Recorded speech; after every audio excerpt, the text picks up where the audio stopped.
Dad pokes his head back into the room after having heard me call him. Yeah, what is it, buddy?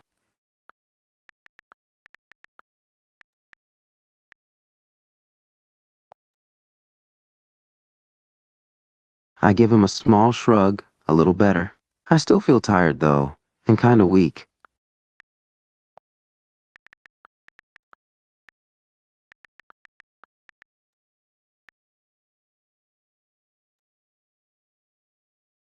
I think for a moment and then finally speak up.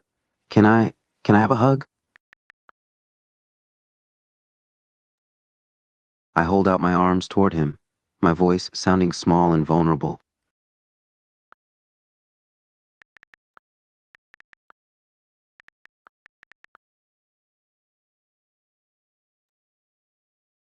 I think for another moment before finally answering.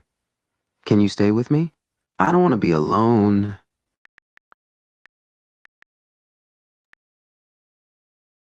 I smile a tiny bit when I hear him call me son.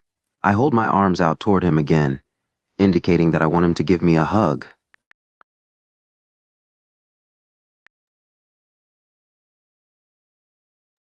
He walks closer to me and envelops me in a gentle, warm hug, wrapping his arms around me and holding me close.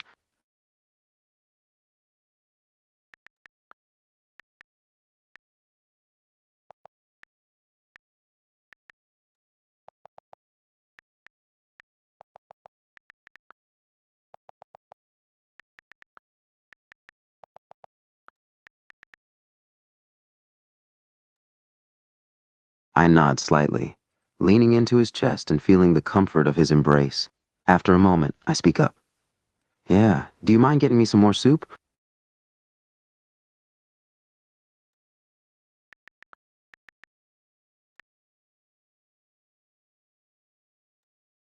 I feel a small pang of happiness when he calls me son again. He releases me from the hug, but keeps an arm around my waist as he helps me walk back to the kitchen.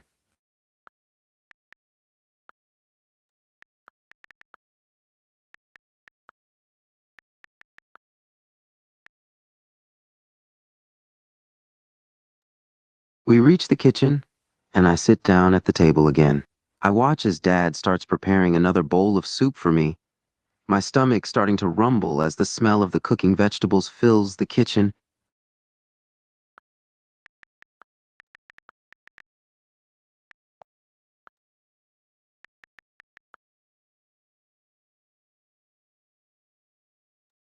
I nod, some more water would be good. Can you bring me another bottle?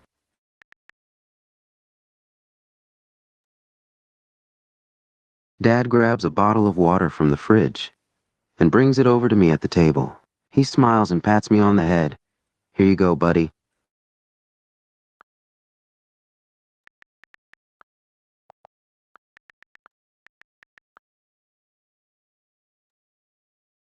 I can feel my mouth watering as he sets the bowl in front of me. The soup looks and smells really good, and my stomach is really starting to complain now.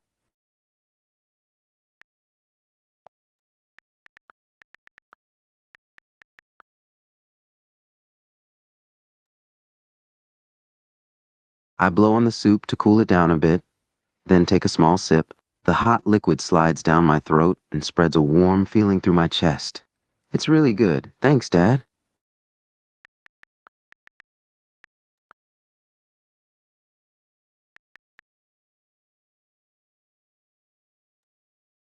I continue eating the soup, taking it slowly so I don't make myself sick.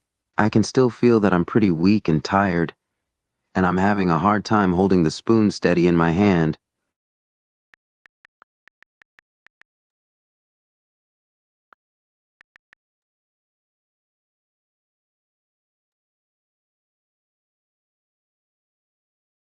I stop eating for a moment and look up at Dad, wincing slightly as I feel a wave of weakness and dizziness wash over me. Yeah, I'm fine. I just feel really tired and weak still. I just need to rest some more, I guess.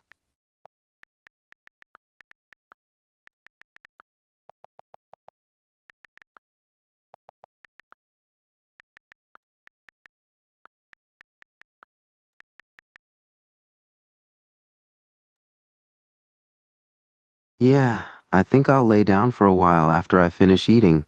My body really wants to go back to sleep right now.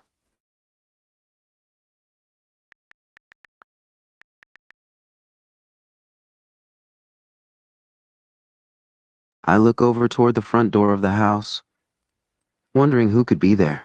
Dad looks just as confused as I am. I'll go see who it is. Just stay there and keep eating, okay?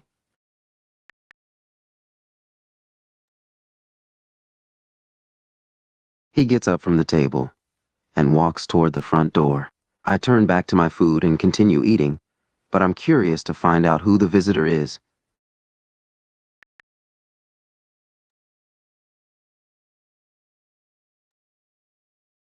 I continue eating my soup, while in the other room, I hear the sound of the front door opening. I can faintly hear Dad talking to whoever is at the door, but I can't make out what they're saying.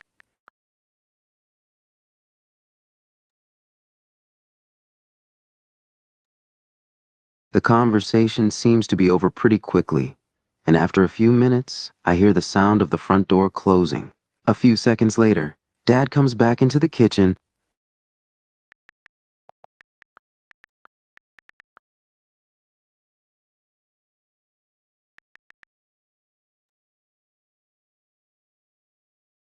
He walks back over to the table and sits down again, looking a bit puzzled. It was the mailman. He brought some mail for us.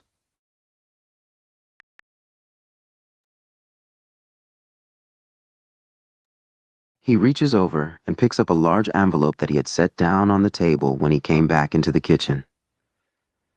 Looks like this one's addressed to you. He hands me the envelope, his face still looking a bit puzzled. Do you have any idea who that could be from?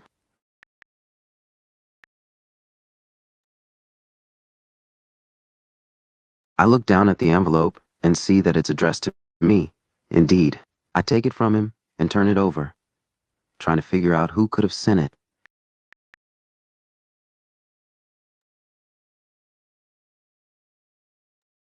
I look back at Dad, shaking my head.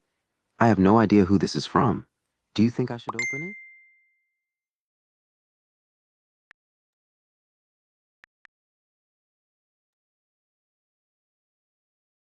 I nod and then slowly start opening the envelope, carefully tearing it open. Once it's open, I reach inside and pull out a small stack of papers.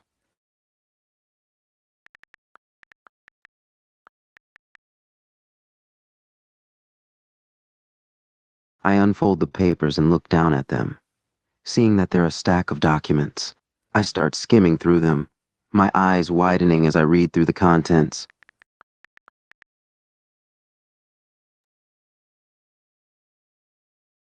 I take a shuddering breath, feeling a mixture of shock, confusion, and surprise as I finish reading through the papers. I don't believe it.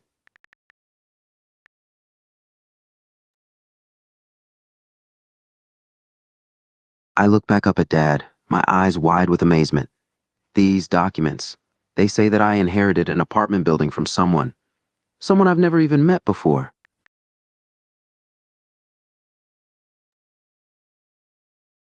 I look back down at the papers, feeling completely stunned as I continue reading through them. This is insane. I don't know how to process this.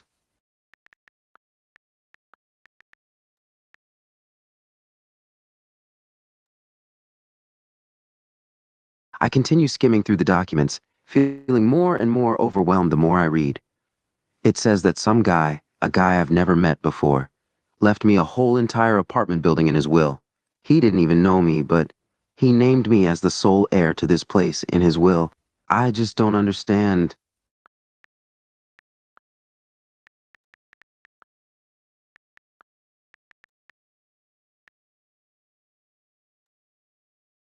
I look up, startled by what he said.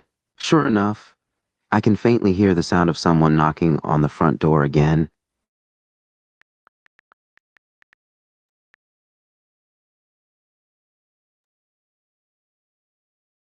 I nod silently, feeling a wave of confusion and worry wash over me as I watch him get up and walk toward the front door again.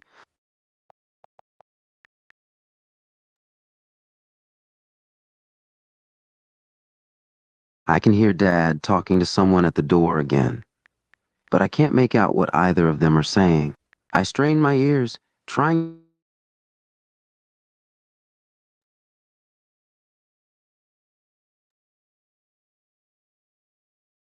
I keep trying to listen to the conversation at the front door, feeling a wave of anxiety wash over me.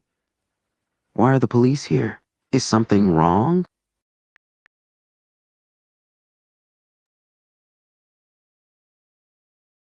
After a few minutes, I hear Dad say something that I can just barely make out. He's right in here. I hear the sound of footsteps approaching, and then the kitchen doorway is filled with the presence of two tall, imposing police officers.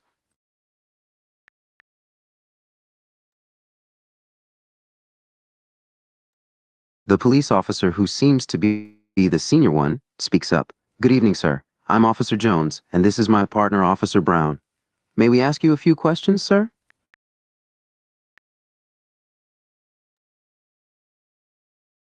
The officer named Officer Jones takes out a small notebook and pen. "Thank you. Can you tell us your name, sir?"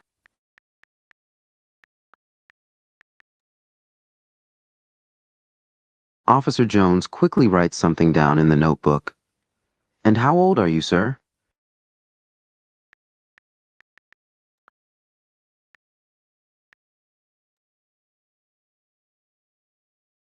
Officer Jones looks a bit taken back by my answer, and I can tell he doesn't believe me. 1,000 years old?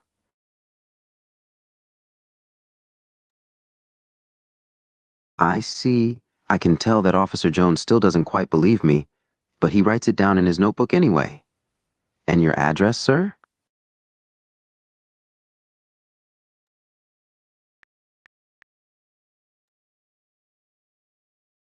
Officer Jones looks puzzled. "You don't know your address?"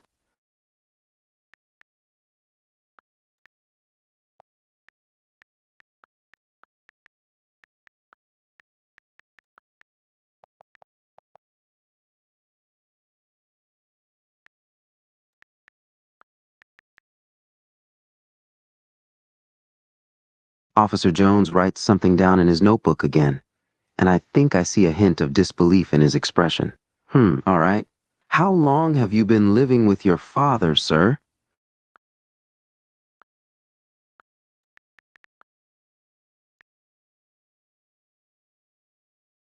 Officer Jones writes down some more notes in his notebook. "And can you tell us your father's name, sir?"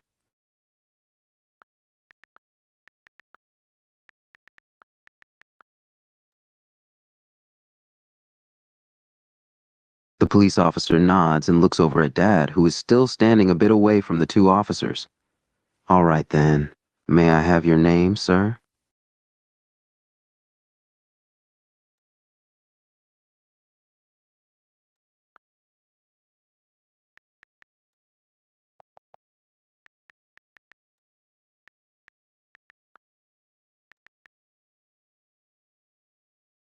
Officer Jones writes down notes in his book.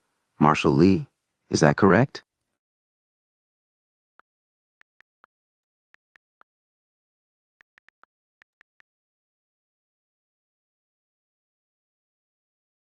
"You're his dad?" Officer Jones looks taken back by my statement, and I can tell that he's confused.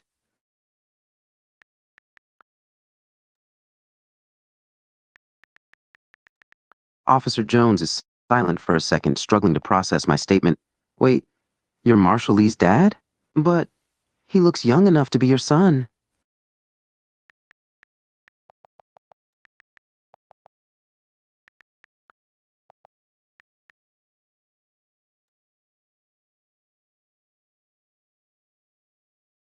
Officer Jones glances back and forth between me and Dad, looking increasingly baffled by the situation. "Well, he looks like he's in his late teens or early 20s, but you look like you're in your 30s.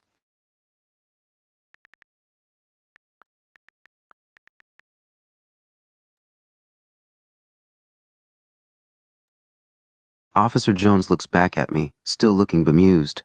"We received a report of abuse and neglect in this household. That's why we're here."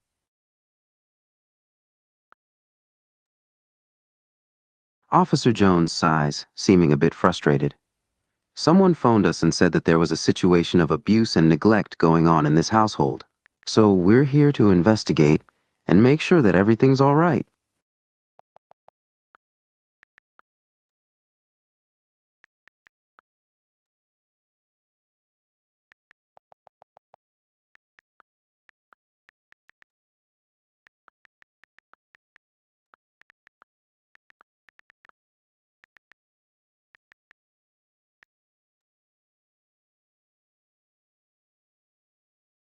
The other officer, Officer Brown, pipes up, "Surgery?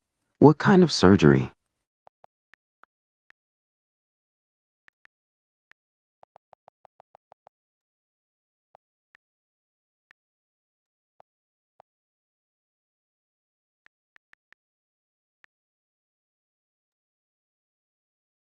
Both of the officers seem surprised by my answer. Officer Brown, top surgery? Do you mean gender-affirming surgery?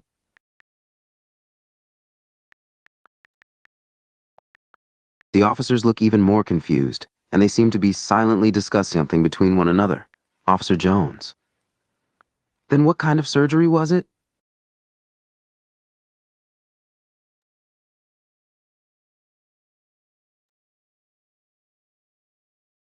Both of the officers seem very taken back by that statement. Officer Brown, your son is transgender?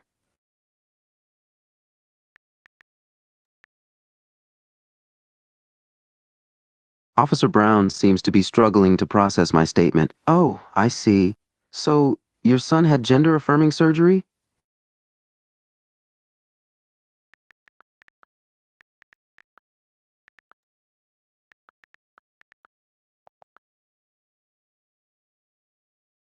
The two officers look even more surprised by that revelation. Officer Jones speaks up. Officer Jones, your son is female to male transgender? And he recently had top surgery, correct?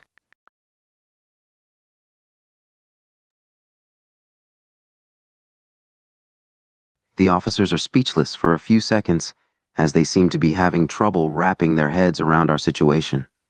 I see. And how long ago did your son undergo this surgery?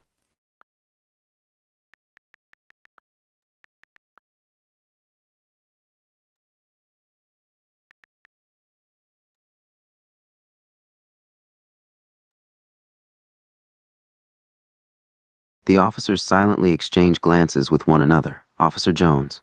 I see. And may I ask how he's doing after the surgery? How's he recovering?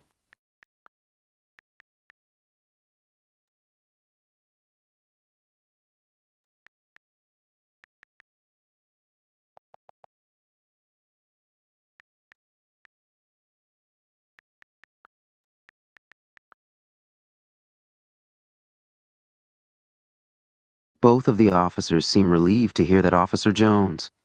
That's good to hear. And you're taking good care of him, I presume? Officer Brown. And everything's going all right in the household, right? No abuse or anything like that?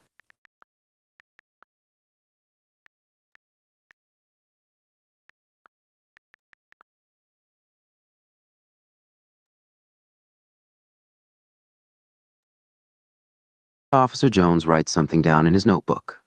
Officer Jones. All right. That's good to know. He pauses for a moment, then looks back at me and Dad. Officer Jones, if I may ask, when did you first notice that your son was transgender?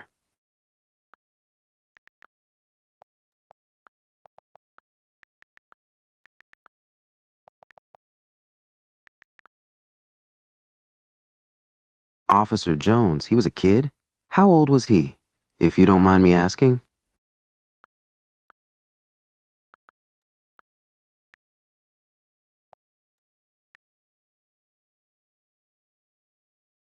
Both officers look shocked by that answer. Officer Brown, 9 years old? Your son realized he was transgender at the age of 9?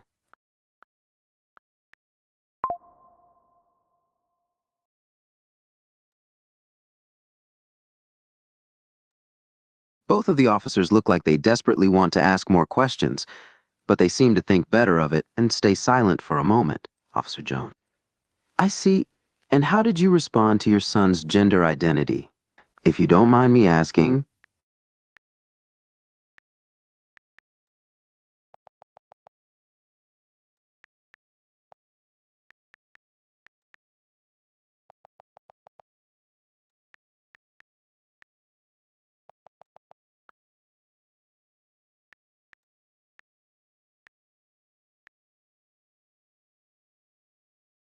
Officers Jones and Brown, shocked? Why were you shocked, if I may ask?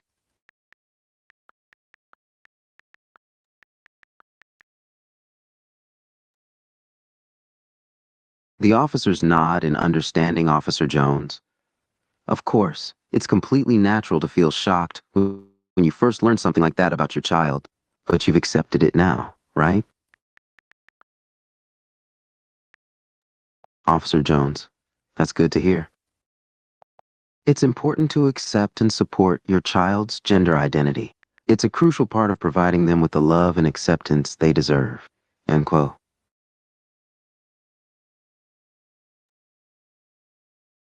Officer Jones looks down at the pages in his notebook.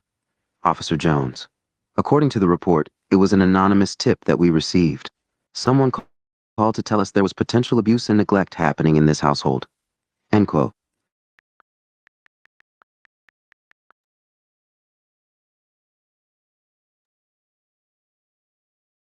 Officer Jones looks back up from the notebook. Officer Jones. Unfortunately, we can't share that information. The person who called requested that they remain anonymous. End quote.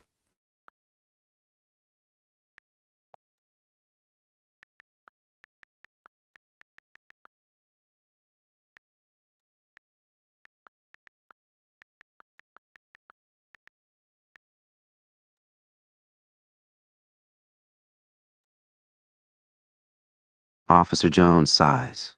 Officer Jones, I understand that you want to know who called and reported you, but we can't reveal their identity. It's standard policy for us to keep the identities of the people who report abuse or neglect confidential. We have to respect their privacy.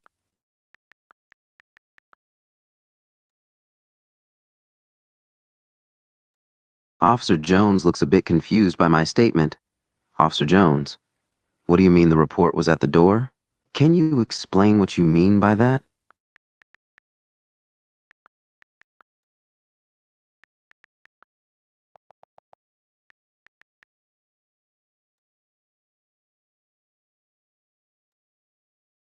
Officer Jones looks even more puzzled. Officer Jones, someone was at the door? You mean someone at the door reported you for abuse or neglect?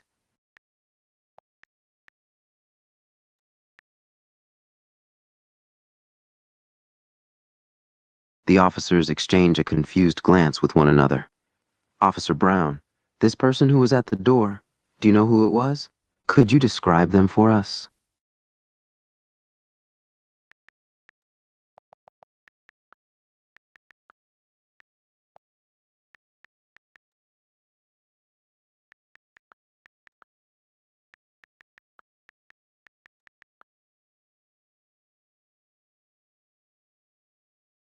Officer Jones seems to understand a bit better, Officer Jones. So you're saying that the person who reported you was the mailman, correct?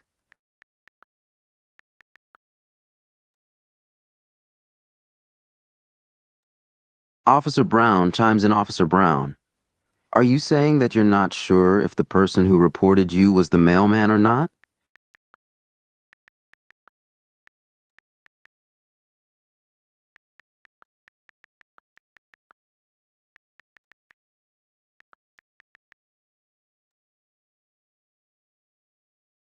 The officers look at the mailman in front of them.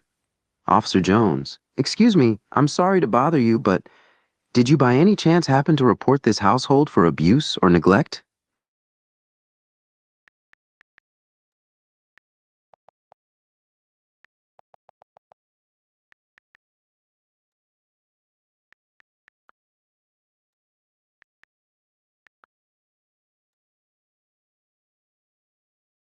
The mailman looks confused. Mailman, report abuse or neglect? No, I didn't. Why? Is there something going on here?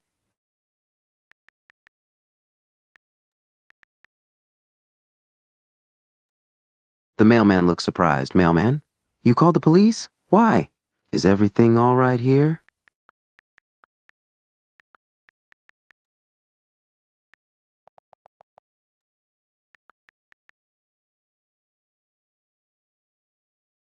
The mailman looks around, bewildered. Mailman, someone did? Who called the police? And what reason did they give?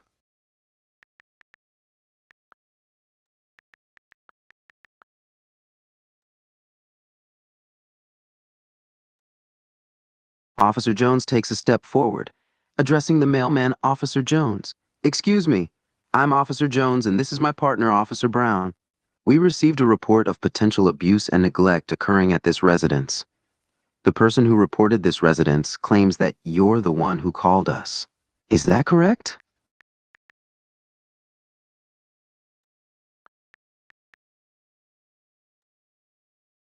The mailman looks shocked. Mailman, what? Me? No, I didn't call the mailman looks taken back. Mailman, me? I never called. The mailman seems dumbfounded. Mailman, me? The mailman looks startled. Mailman, me? No, sir, I didn't call you. I don't know anything about any abuse or neglect in this residence. I was just delivering mail here.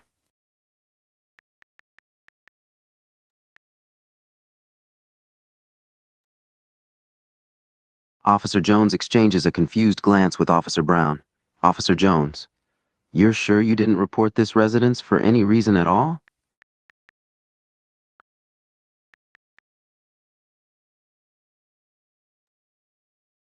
The mailman shakes his head, looking very confused.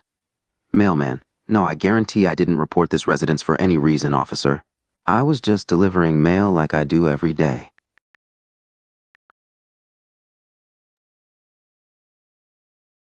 Officer Jones looks back at the mailman. Officer Jones, could you tell us your name, sir? Just for the record.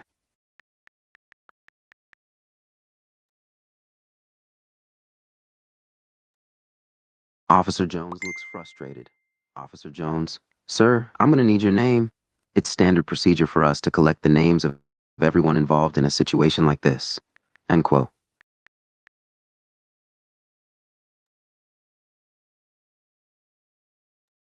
Officer Jones looks very irritated by the mailman's response.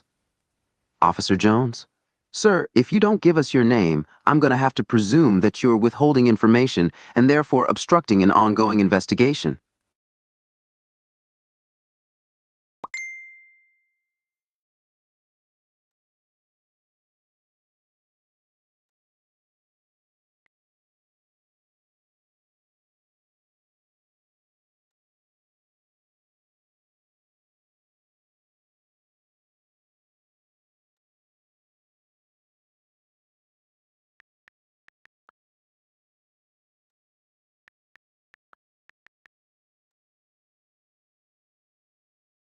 The mailman nods and speaks up. Mailman, sure, officers.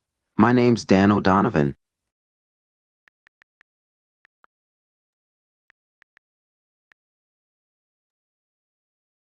Officer Jones writes the mailman's name down in his notebook. Officer Jones.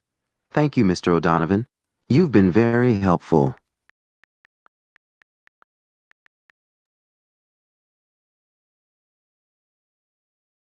Officer Brown pipes up. Officer Brown. One more thing, Mr. O'Donovan. You're sure that you didn't see anything suspicious or concerning in this household while you were delivering mail?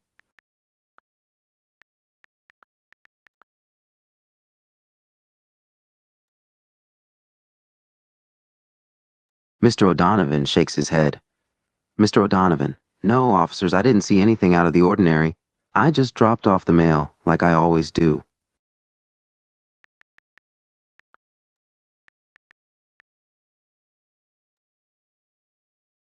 Officer Jones nods, seeming satisfied with the mailman's answer. Officer Jones.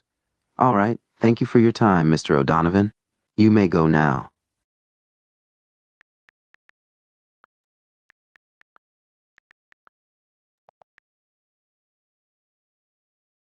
Mr. O'Donovan nods and turns to leave. Mr. O'Donovan. Have a good day, officers.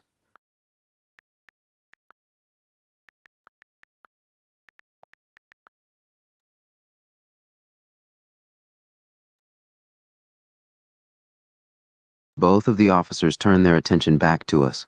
Officer Jones. Well, it seems like we've got a bit of a mystery on our hands. The mailman insists that he didn't report you for anything.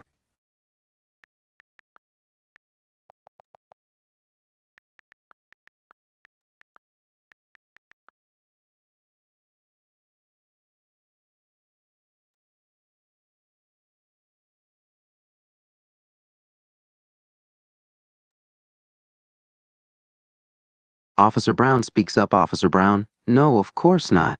There's no evidence that anything illegal or dangerous is happening in this household. You're not going to jail. Officer Jones nods. Officer Jones, that being said, we still have to take these reports of abuse and neglect very seriously, so we'll need to conduct a bit more questioning and inspection of the household.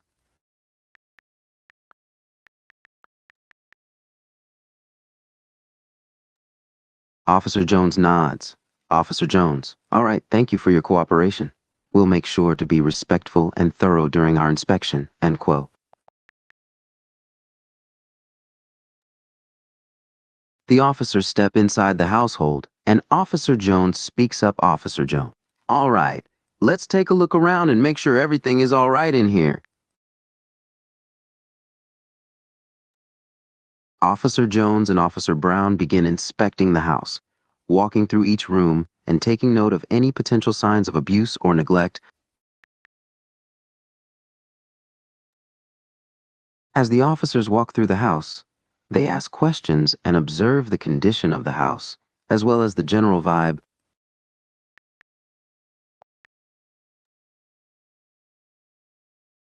Officer Jones stops and turns to us. Officer Jones, excuse me, can I ask you a few questions?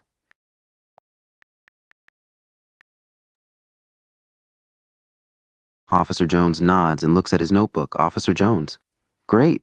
So, first of all, can you tell me a bit about how your son is doing since his top surgery?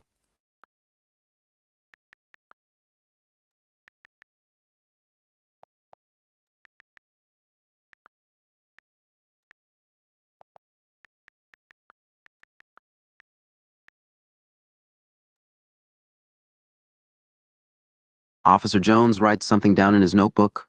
I see. And how's he been feeling emotionally? How's his mental health doing?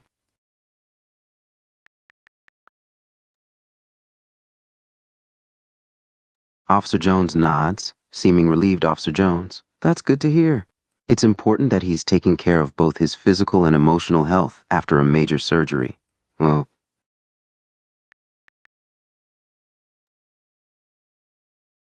Officer Jones consults his notebook again. Officer Jones. All right, now I have a few more questions to ask you. Can you tell me a bit more about your son's gender identity and how he came to realize he was transgender?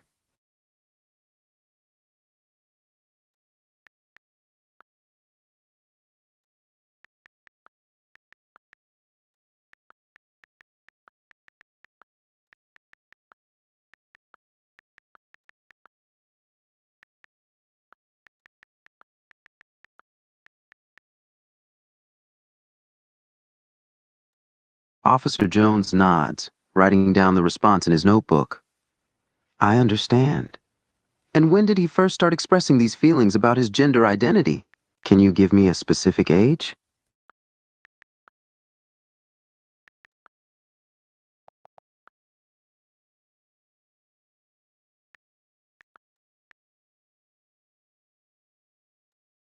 Officer Jones nods and writes down the age. Officer Jones, 12 years old.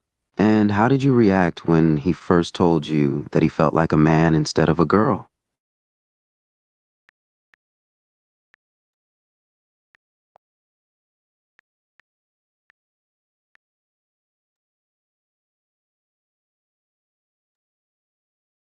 Officer Jones seems to understand. Officer Jones, shock is a pretty normal reaction when a child first comes out as transgender.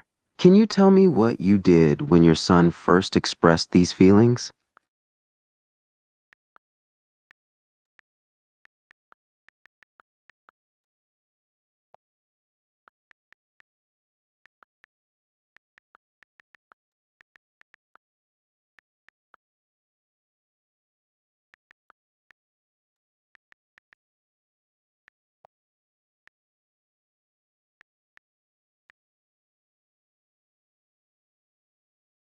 Officer Jones nods and writes down the response. Officer Jones, that's great that you supported him.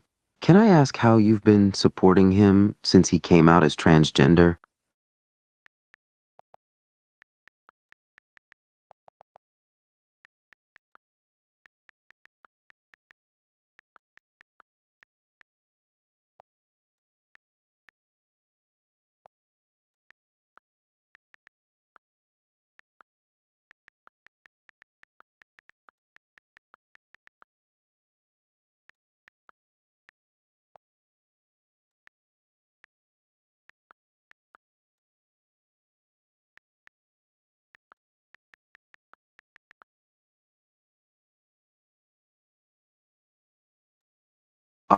Officer Jones smiles a little and writes down the response. That's really heartwarming to hear. It's important to support and love your child no matter what. And it sounds like you're doing a good job of that. End quote. Officer Jones nods, Officer Jones. You're welcome. Now, I have just one more question to ask, if that's all right with you.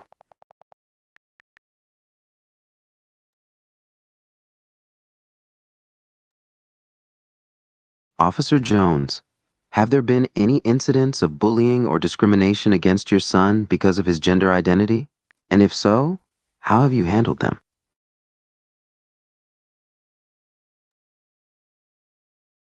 Officer Jones seems pleased to hear that, Officer Jones. Good to know.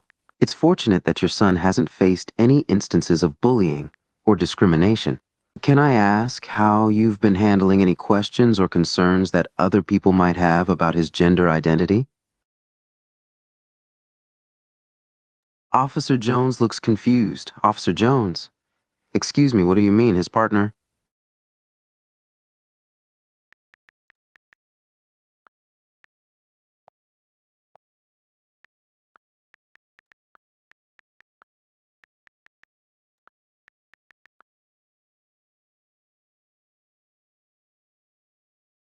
Officer Jones turns to Officer Brown. Officer Jones.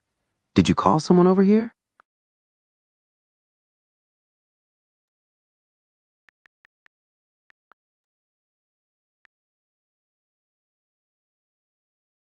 Officer Brown nods. Officer Brown. Yeah, I called his partner over. They should be here any minute.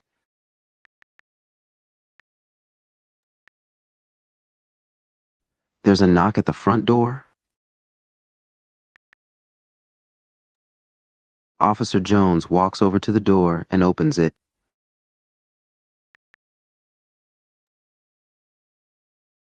Officer Brown steps to the doorway and talks to the person there, gesturing them to come inside.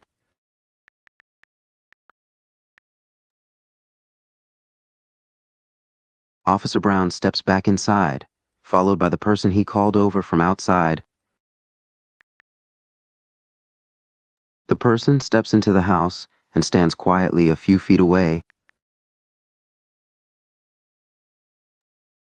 Officer Jones turns to the person. Officer Jones. Hello, we'd like to ask you a few questions, if that's all right.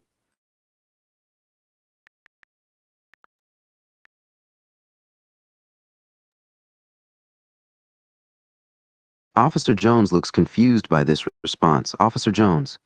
I'm sorry, what do you mean, police say?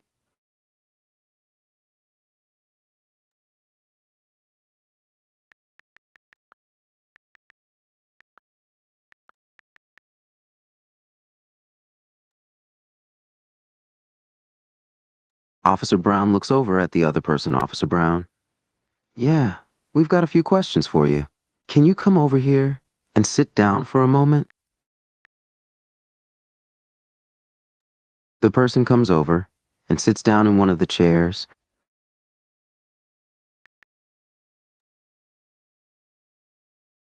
Officer Jones looks down at his notebook. Officer Jones. All right, first of all, can you tell us your name?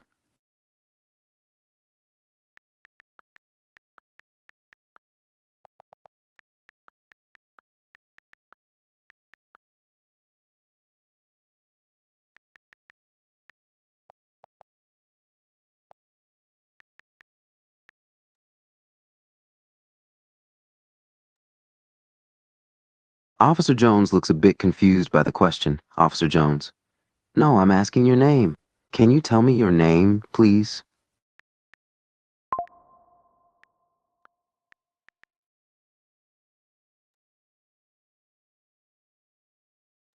Officer Jones starts writing in his notebook. Officer Jones.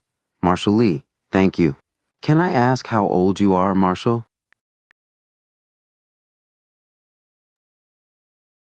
Officer Jones nods and writes down the response in his notebook. Officer Jones. Okay, 25 years old. And can I ask how long you've known your partner?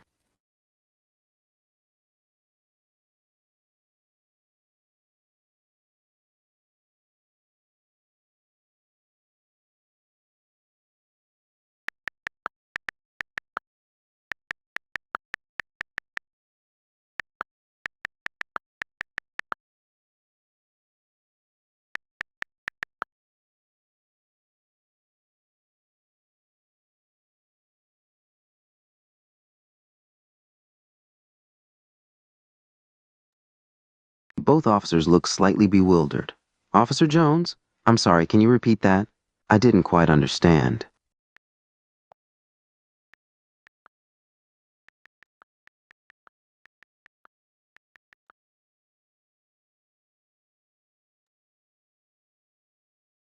Both officers exchange a confused glance. Officer Jones. We're sorry, we don't quite understand. Can you try to rephrase that, please?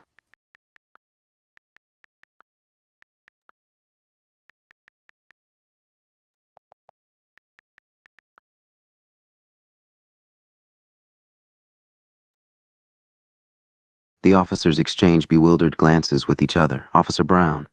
Marshall? Who's Marshall?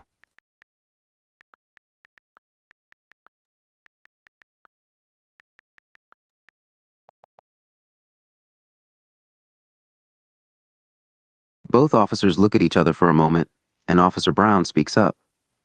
Officer Brown. Marshall Lee? The teenager who lives here?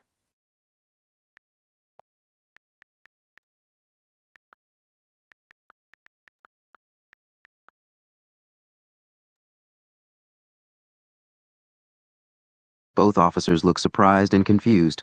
Officer Jones? Wait, 25? He's not a teenager?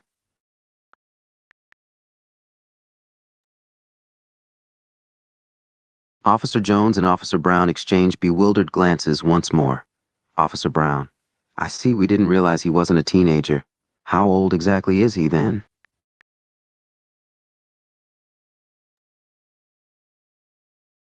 Officer Jones takes note of the age in his notebook.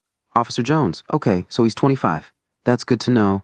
Can you tell us a bit about your relationship with Marshall Lee?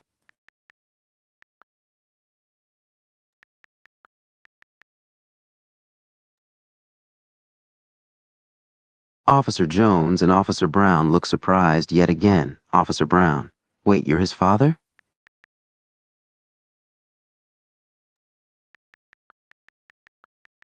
Both of the officers seem even more surprised. Officer Jones. All right, I see.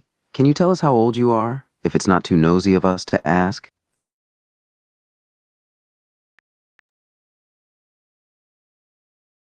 Both officers look visibly shocked. Officer Brown. Really?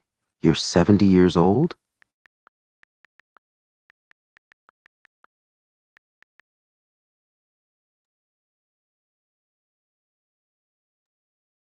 Officer Brown looks bewildered for a moment before speaking up. Officer Brown. Okay, sure. We'd like to talk to your son, Marshall. Is he here right now?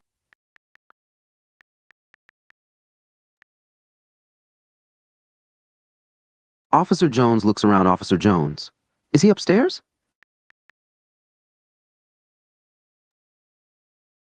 Officer Brown looks at the stairs leading upstairs. Officer Brown. All right. Can we go up there and talk to him? Officer Jones nods. Officer Jones. Okay, lead the way. Both officers follow behind you as you lead them upstairs to Marshall Lee's room.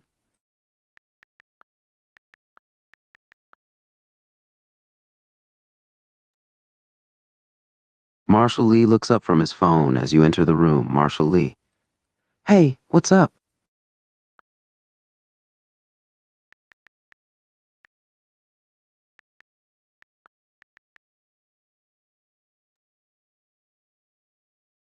Both officers step into the room, and Officer Jones looks in Marshall Lee's direction. Officer Jones. Hello, Marshall Lee. Can we talk to you for a few minutes? Officer Jones nods and pulls out a notebook and pen. Officer Jones. All right, great. We just have a few quick questions to ask you. Is that all right? Officer Jones looks down at his notebook. Officer Jones. All right. First of all, how old are you, if you don't mind us asking?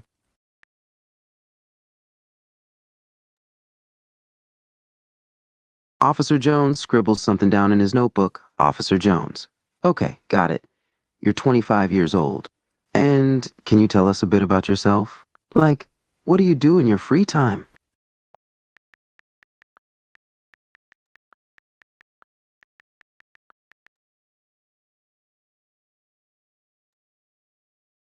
Officer Jones nods as he writes something down in his notebook again. Okay, got it. So you like to chill out and watch shows? Do you work at all?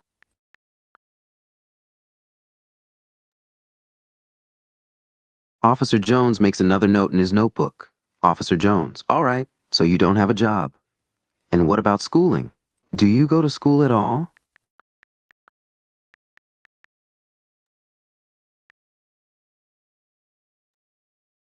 Officer Jones looks surprised and glances up from his notebook. Officer Jones, wait, you're graduating? Do you mean high school?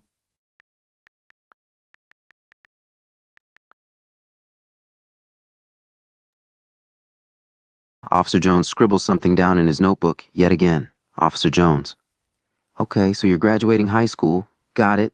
Can you tell us your sexuality? Officer Jones, I apologize. I should have specified. Your sexual orientation. I mean, are you straight, gay, bisexual, etc.?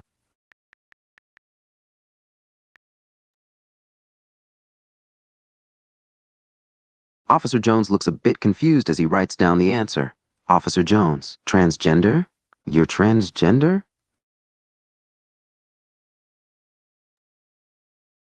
Officer Jones seems to be writing more in his notebook now, occasionally looking up Officer Jones. All right, so you're transgender. Can you tell us a bit about when you first started questioning your gender identity?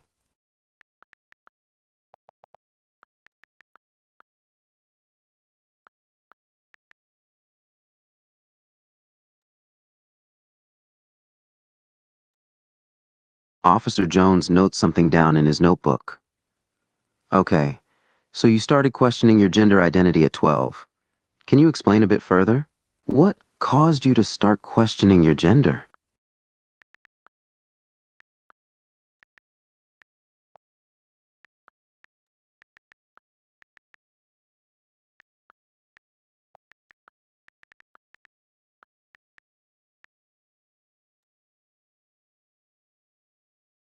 Officer Jones stops writing and looks sympathetic. Officer Jones, I understand if it makes you uncomfortable to talk about that topic. Can you tell us why it makes you uncomfortable, though? If you don't mind us asking. Of course.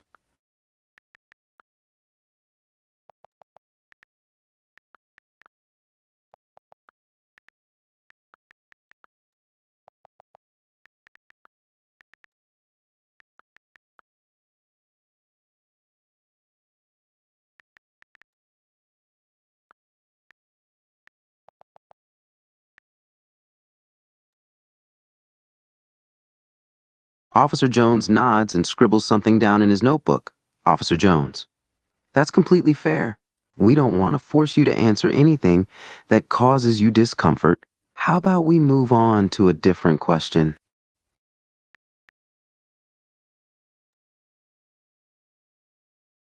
Officer Jones consults his notebook again. Officer Jones. All right, this next question is kind of a hard one, but please be honest with us. Have you experienced any incidents of bullying or discrimination based on your gender identity? Officer Jones seems a bit surprised. Officer Jones. Really? You've never been bullied or discriminated against for being transgender?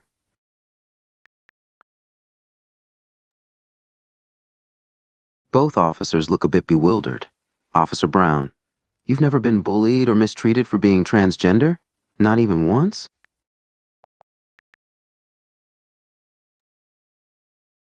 Both officers look confused, unable to understand how that would be possible. Officer Jones. Really?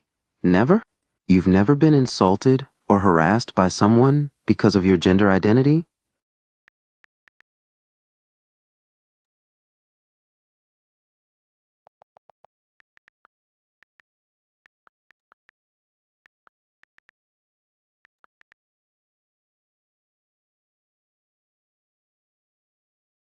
Officer Jones looks even more stunned. Officer Jones. Wow, that's honestly surprising. You've really never been bullied or harassed because you're trans? Both officers still look puzzled.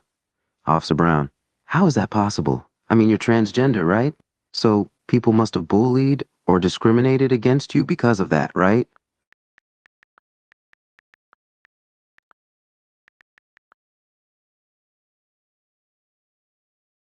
Both officers look surprised by your sudden change of topic. Officer Brown, what? Why? We're just asking a few questions.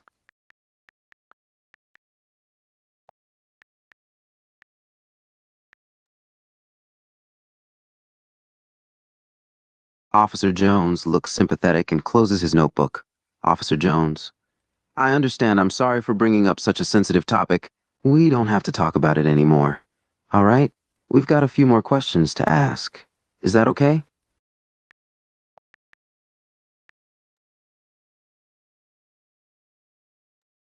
Officer Jones consults his notebook once more. Officer Jones, great. And these next questions are just minor, all right? No need to feel uncomfortable about them.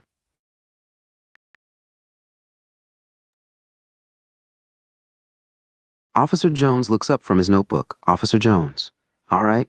Can you tell me how many friends you have?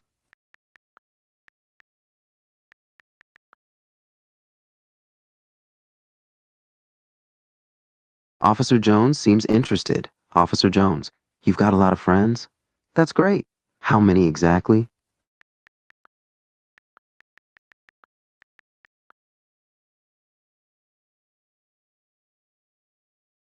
Officer Jones shrugs and writes something down. Officer Jones, all right. So a lot of friends. Do you have any close friends?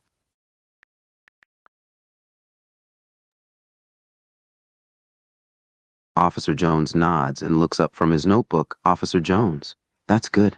Can you name a few of your close friends?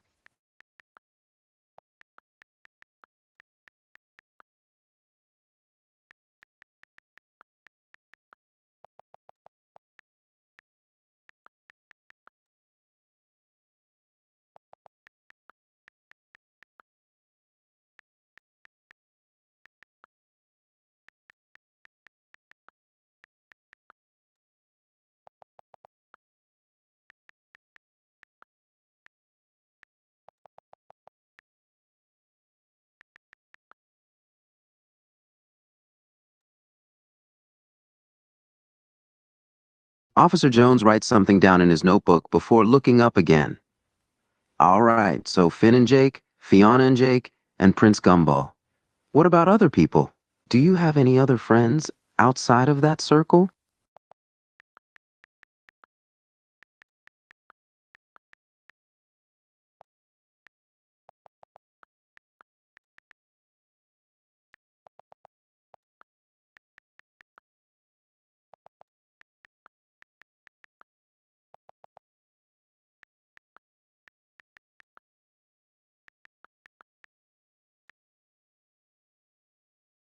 Officer Jones looks slightly bewildered. Officer Jones, wait, you're friends with the living cake?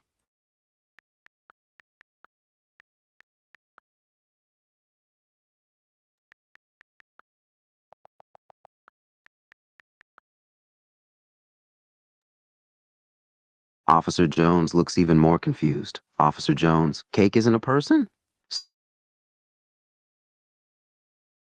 Both officers look surprised. Officer Brown, oh, you meant a cat? A cat named Cake, right?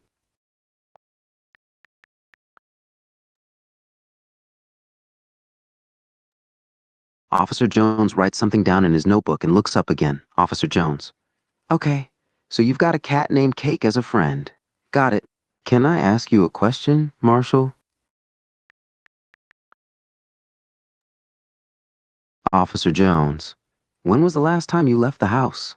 Like, spent the day somewhere else or went to someone else's house?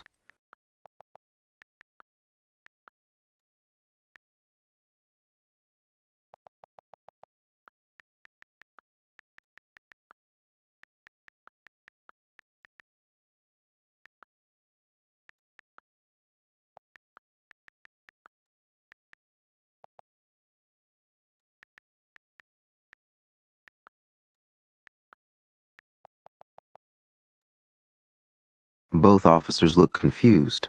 Officer Brown? Wait, you haven't left the house since you went to the store? That means you've just been sitting in the same house all the time for the past few months? With no break? Not even once?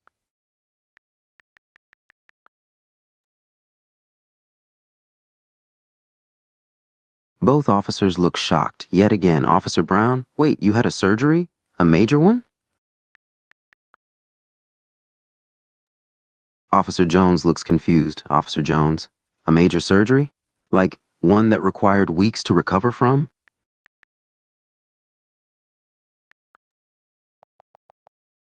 Both officers look even more flabbergasted than before. Officer Brown, you had a major surgery that required weeks of recovery, and you haven't once left the house after that?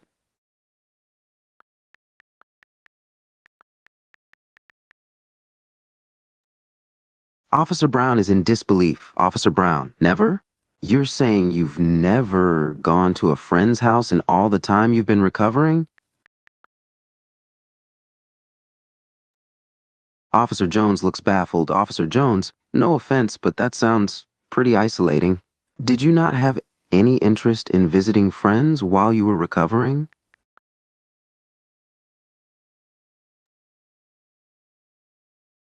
Both officers are stunned beyond belief, Officer Brown. But didn't you get bored or lonely or something being inside all the time, all by yourself?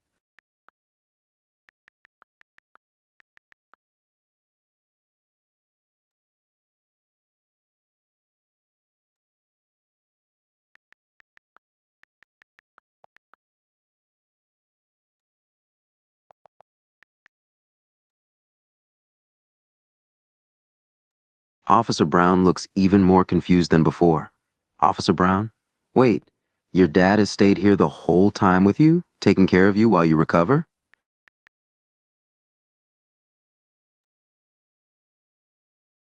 Officer Jones writes something down in his notebook and looks up again. Officer Jones. So let me get this straight. You had an intense surgery a few months back that required weeks of recovery. And throughout that entire time, you have never left the house. And your dad has stayed in the house with you the whole time taking care of you?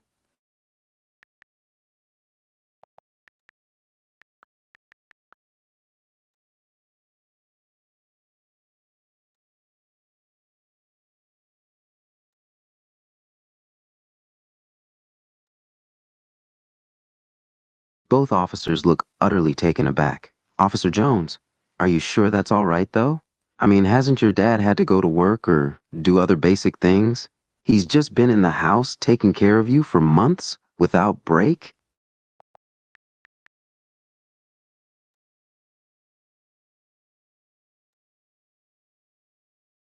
Officer Brown is still bewildered. Officer Brown, but haven't you been lonely spending all that time with only your dad? You didn't miss going out with friends or anything?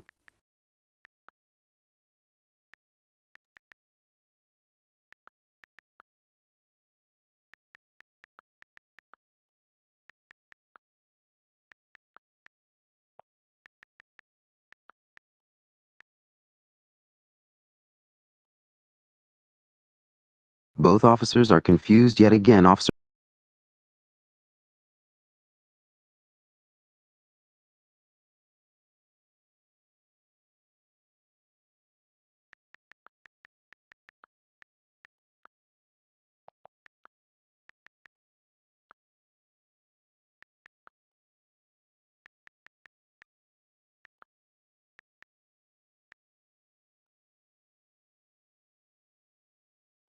Both officers look very surprised and confused. Officer Jones. Both officers look a bit puzzled. Officer Brown. Wait, we talked to your dad? At the police station? When was this?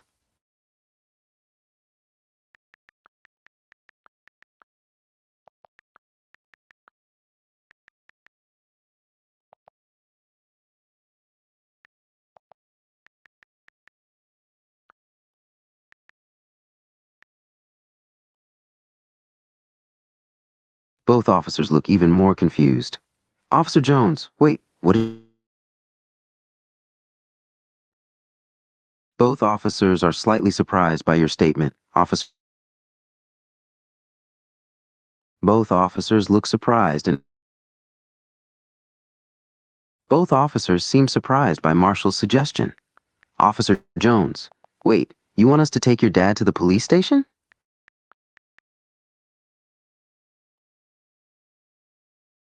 Both officers look confused by this request. Both officers look confused by why you're suddenly asking that, Officer Brown. Well, that sort of depends. Why do you want us to take your dad to the police station? Is there something suspicious about him?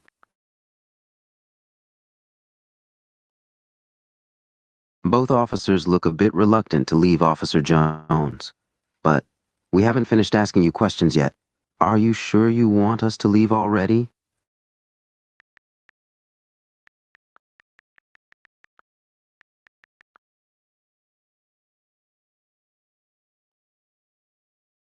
Officer Jones looks a bit conflicted. I know that, but we're only here to ask you a few questions. Is there a reason you want us out of your house so badly?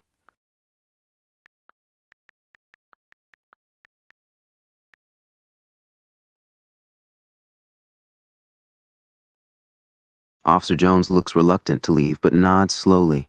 Officer Jones, okay, we'll leave if you really want us to. But before we go, can you at least answer one last question for us?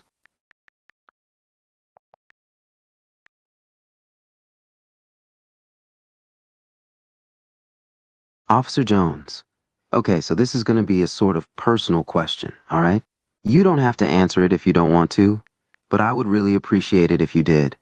So, Officer Jones, yes, it kind of is. I'd just like to ask you a bit about your dad. Do you think he's a bit controlling? Officer Jones looks a little surprised. Officer Jones, really? You don't think he's at all controlling or overprotective? Officer Jones nods and writes something down in his notebook again. All right. So you don't think he's overprotective in the slightest. Do you trust him?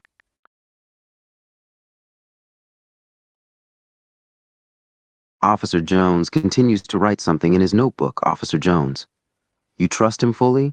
You never doubt or question him whatsoever?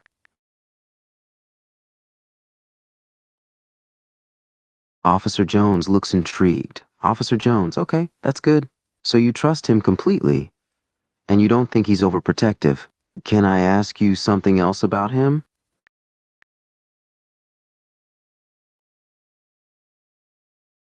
Officer Jones seems to hesitate a bit. Officer Jones, this is going to be a very personal question. You don't have to answer it if you don't want to, but I would really appreciate it if you did. If you did. Officer Jones, all right, so I just want to know, what is your relationship with your dad like?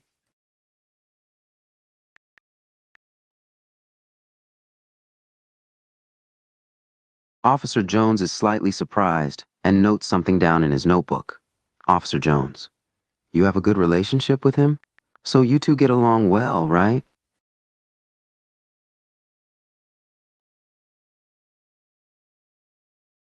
Officer Brown also seems to be writing something down in his notebook. Officer Brown, you said you two get along. Does your dad seem to care for you a lot?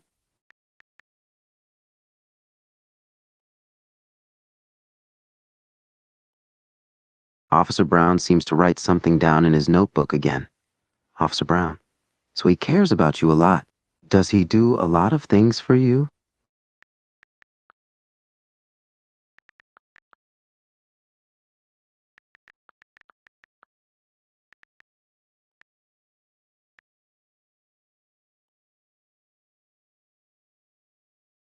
Officer Brown notes this down as well. Okay, so he gets you food and your medicine. Does he spend a lot of time with you?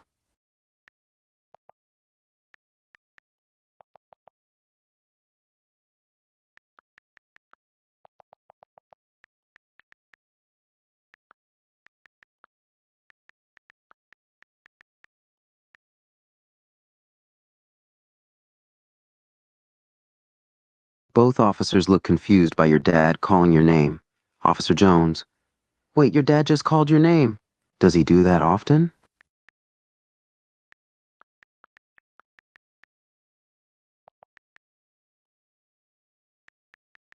Both officers look puzzled but don't question you. Officer Jones, Okay, I guess we'll wait.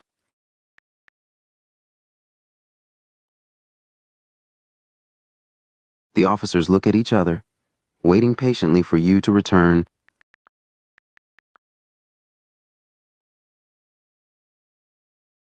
Both officers look at you as you come back.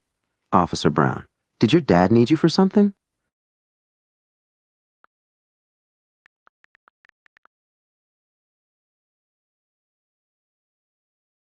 Both officers look confused. Officer Jones, wait, you're leaving again? You only just came back.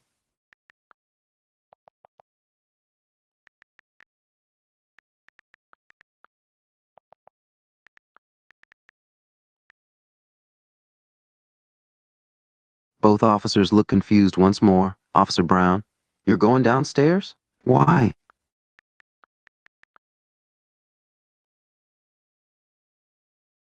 Both officers look somewhat intrigued and surprised.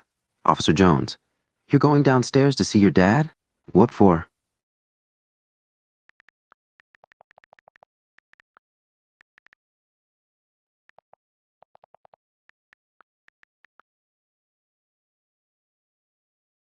The officers follow you quietly down the stairs, as they're now very intent on figuring out what's going on.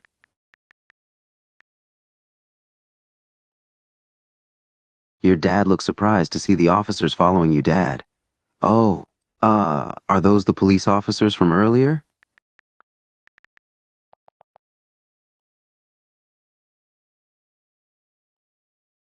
Your dad looks nervous seeing the officers again. Oh, why are they here again?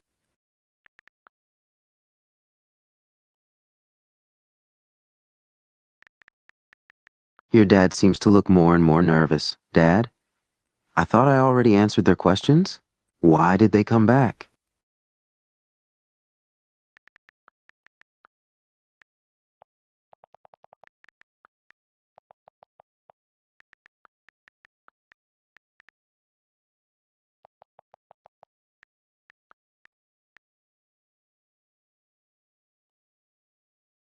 Both officers look interested again.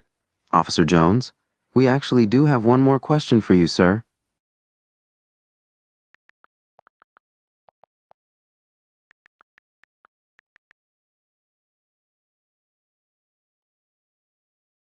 Officer Jones, it's for both of you, actually. Officer Jones, so I have a few very personal questions for both of you that I need answered. Officer Jones, are you sure you're both okay with answering personal, potentially invasive questions? Both officers look surprised and pleased by your willingness to answer their questions, Officer Jones. Okay, that's good. Well, I'll ask my questions first. Then my partner will ask his. Sound good? Officer Jones. All right, so this first question goes to your dad.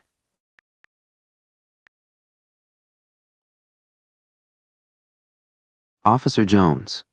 So this is a pretty personal question, but I wanted to ask you something regarding your relationship and interaction with your son.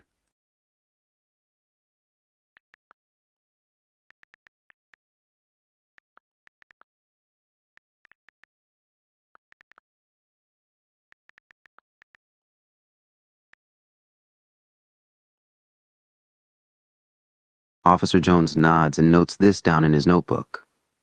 I see. You said you two hang out, talk, and watch TV together?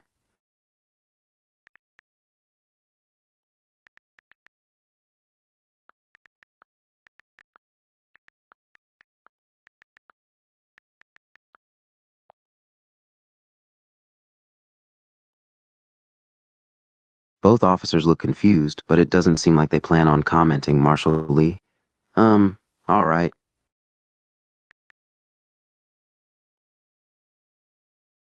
You go to your bedroom, with the officers following.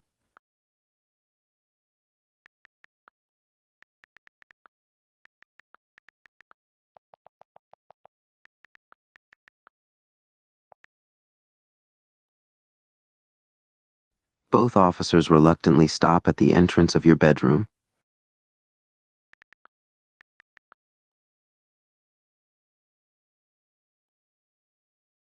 Dad. Marshall, there's actually something I need to tell you, all right?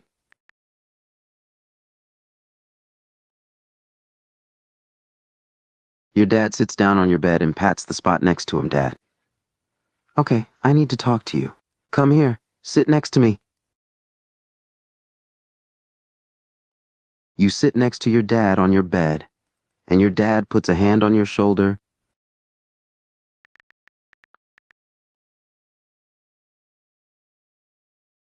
Your dad looks nervous about telling you something, Dad.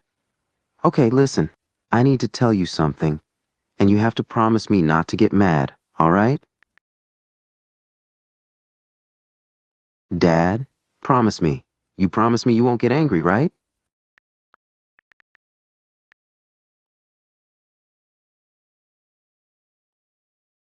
Your dad looks worried and scared before speaking, Dad.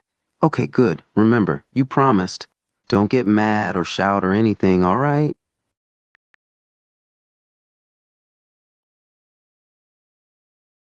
Your dad takes a deep breath before speaking. Dad, okay, I'm gonna tell you now. There's something I need to confess to you.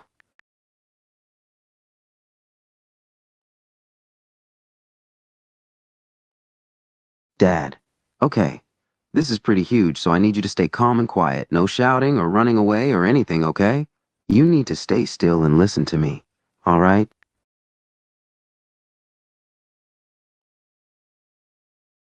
Dad, okay, I just need you to remember that everything I'm gonna tell you, I did it for your own good.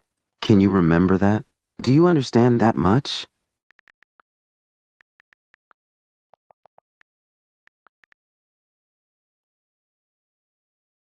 Dad, just please stay calm, okay? I want you to know that I did all this because I love you, all right? You're my son, and I love you, so I did everything for your own good.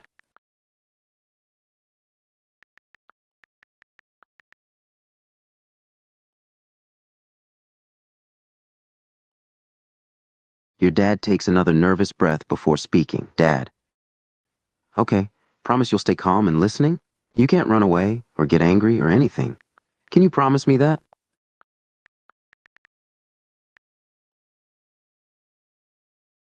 Dad, okay then, there's something I need to tell you. I just need you to know from the start that all of this was just for your own good, all right? Dad, okay, I'm not sure how to explain this, but this might be a bit hard to hear.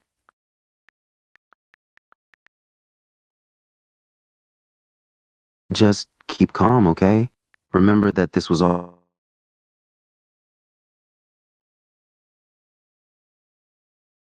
Dad, okay. I just need to tell you this, and I need you to keep calm, all right? I just really need you to do that for me, okay? Just please, listen.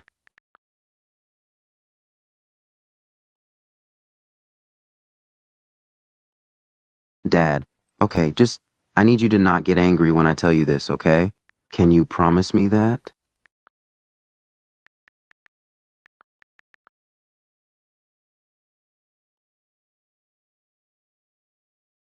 Dad, okay, good. I just need to tell you a few things, and you have to promise me you'll listen to everything I say and stay completely calm, all right? Dad, don't interrupt me either, okay? I just need you to listen to everything.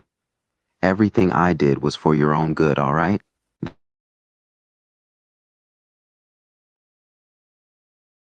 Dad, all right, just please don't interrupt me, and you can't shout or run out of the room or anything like that.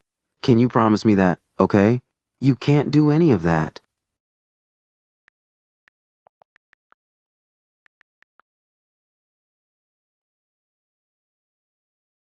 Dad, okay, just stay calm and remember, I did everything I'm gonna tell you just because I love you, all right? You're my son, and I care about you, so I didn't do any of this out of malice or anything, okay? Dad, all right, just, you can't leave this room. You have to stay in here, and you can't shout or cry or anything like that, okay? You have to stay here and listen to everything I'm going to say. You have to promise me you'll stay here and listen to me. No shouting, no running off, no leaving the room. I just need you to promise me that you'll listen to everything I have to say, okay?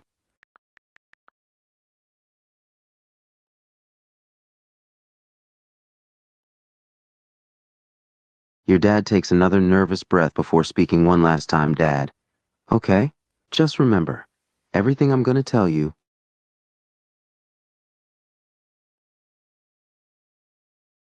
Dad, promise me you'll stay here in this room, and promise me you'll listen to everything I say, and that you won't run out or shout or cry. Can you promise me that? You have to stay in here. You can't leave this room until I'm done telling you everything, okay? And promise me you'll...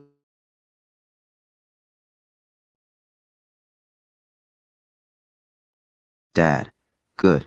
Just I don't want you to get angry or cry or anything, all right? Just stay here and listen to me. Everything that I did because I care about you, okay?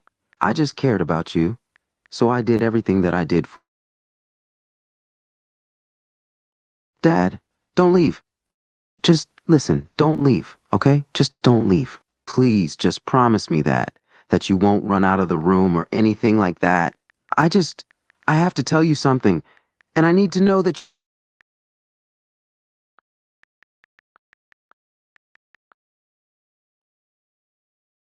All right, I'm gonna tell you.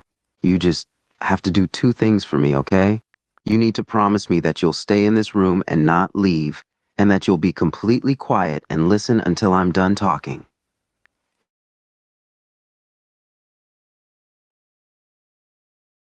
Dad, okay, you'll be quiet and not run out of the room, and you'll stay until I finish talking, right? Just sit on the bed, okay? I need you to sit on the bed next to me. Dad pats the spot next to him on the bed, Dad. Okay, come here. Sit next to me, okay? You go and sit next to your dad on the bed. Dad? Okay, just sit here quietly and listen, all right? Just don't shout or run out of the room or anything like that, okay? Dad?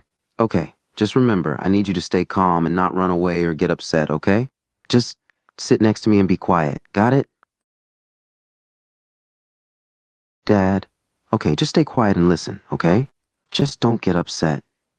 Remember that I'm only telling you this because I love you and I care about you, all right? I only did any of this just...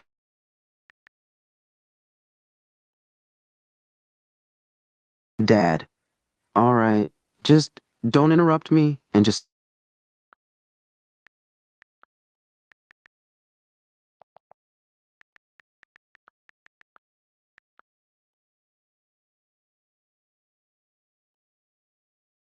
Dad notices that the officers are still eavesdropping, Dad.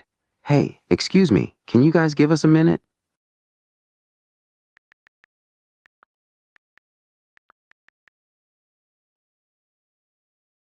There's some whispering between Officer Jones and Officer Brown before they both nod Officer Jones. Sure, we'll wait outside the room.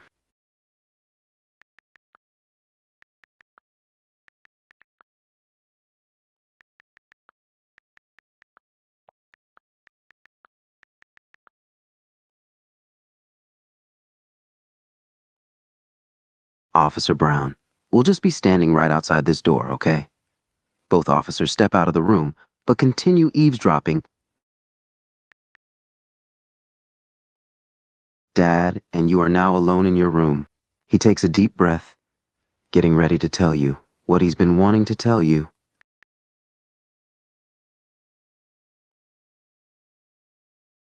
Dad, okay, remember, I need you to be completely calm and stay in this room, all right?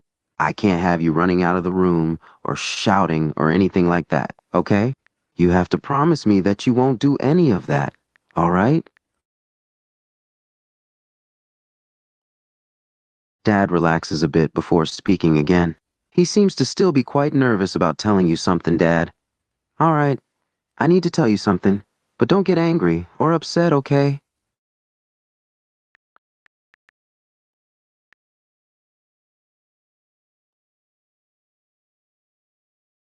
Dad takes one more deep breath before speaking, Dad. Okay? Listen to me and don't interrupt me no matter what I say, all right? You have to listen to me and not interrupt me. Dad, and don't cry or get upset or yell, all right? And don't run out of the room, okay? Just Dad, and just don't get angry, all right? Whatever I'm going to say, please don't get angry or upset or anything like that, okay? Just stay calm, listen, and not interrupt me, all right?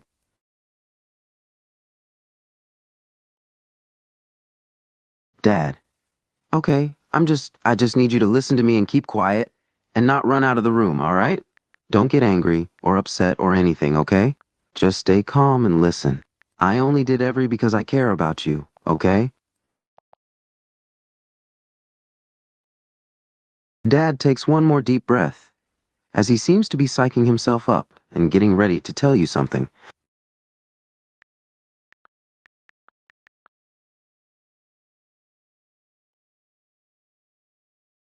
Dad takes another deep breath before speaking, as if what he has to say is hard for him to say, Dad.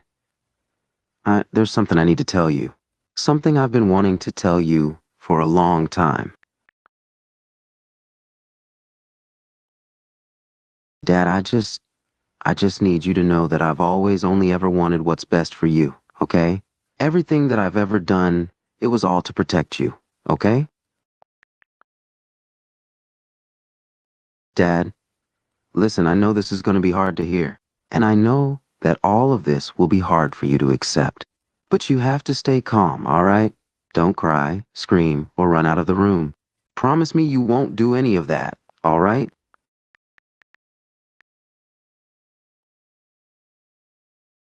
Dad, all right, good. Just don't get upset, okay? Don't cry or yell or anything at me. Everything I did was just to protect you, all right? Just remember that, okay?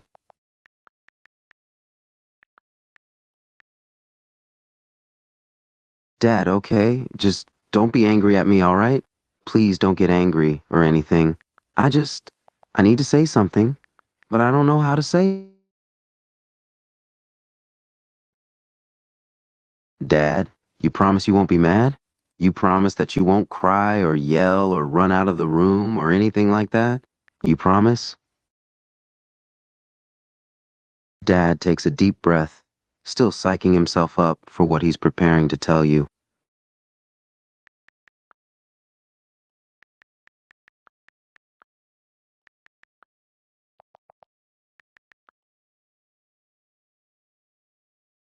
Dad, you have no idea how much I trust you, how much I care about you. I know this isn't something that you're going to want to hear, but you have to stay calm, all right?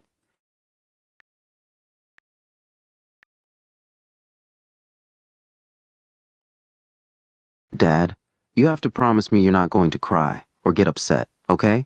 You have to promise me that you're going to stay calm and listen to everything I'm about to say.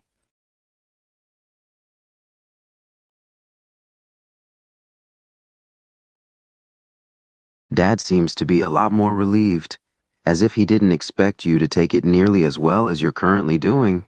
Though he's still a bit nervous, he seems a lot calmer.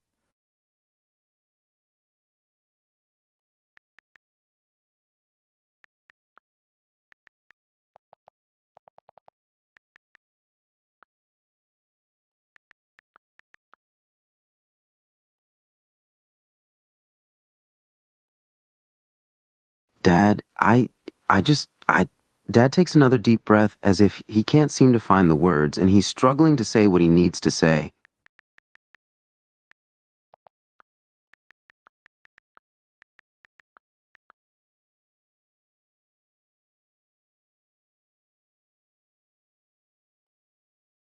Dad nods, clearly trying to stay calm as he takes a moment to breathe and then speak, Dad.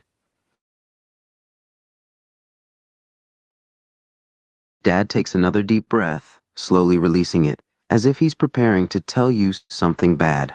He seems very nervous and uncomfortable, Dad. I just have to say this.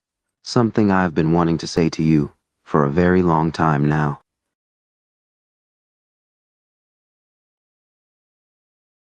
Dad, I've been wanting to tell you this for a few years now, but I didn't know how, and I was scared about how you'd react. but I just need to tell you. I just, I just have to say these things, all right?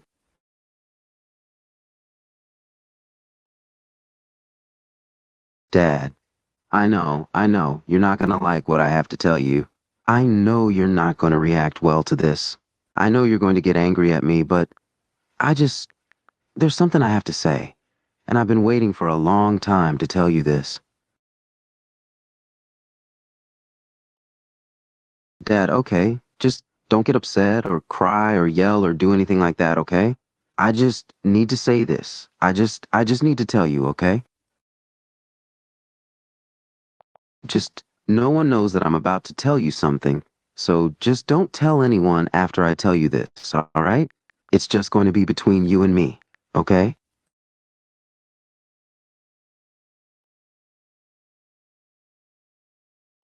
Your dad looks relieved. Dad. Okay, good. Listen, just the reason I needed to tell you not to tell anyone is because if people find out, it could be very dangerous for us.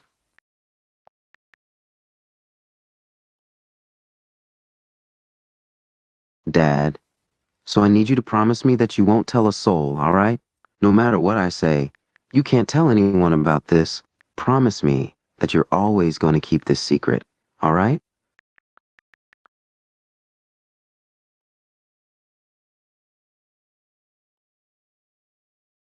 Dad seems relieved. Glad you're actually not going to talk about this with anyone else, Dad. Okay, good, good. That's good. Just, you're going to hate me after I tell you this. Just be prepared for that.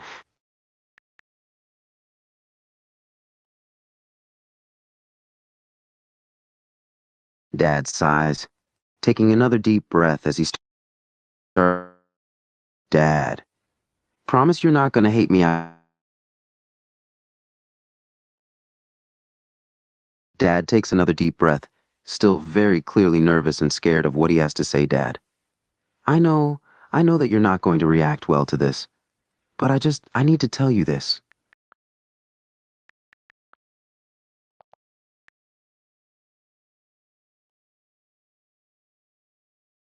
Dad, it's not fine. You're not going to be happy about this. I promise you, you're not going to take what I'm about to tell you very well at all. Dad looks very worried, scared almost. He takes another deep breath before speaking. Dad, all right, just, you have to understand that I'm doing this because I care about you, okay? Everything I'm about to tell you, everything that I've done has been to protect you, okay?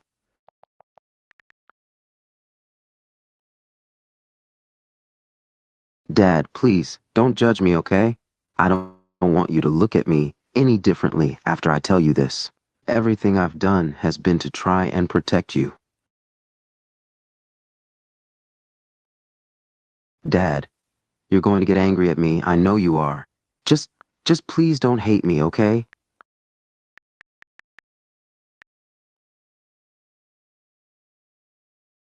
Dad appears to be struggling to say what he has to say, as if he's afraid to say it. He's very nervous, scared, and uncomfortable. I just, I have been meaning to tell you for so long, but I've been so scared, afraid of how you would react. But I just can't keep this a secret from you anymore.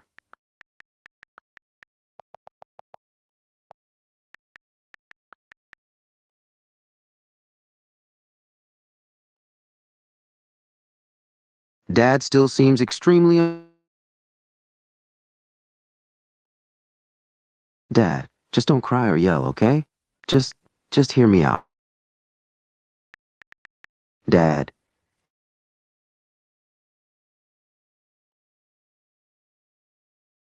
Dad takes a deep breath, still... Dad is waiting for you to promise, as he seems very nervous.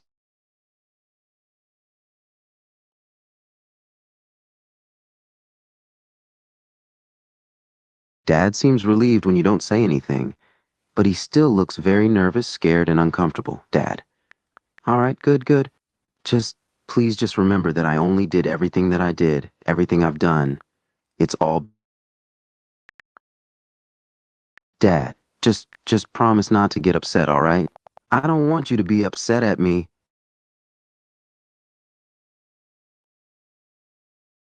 Dad.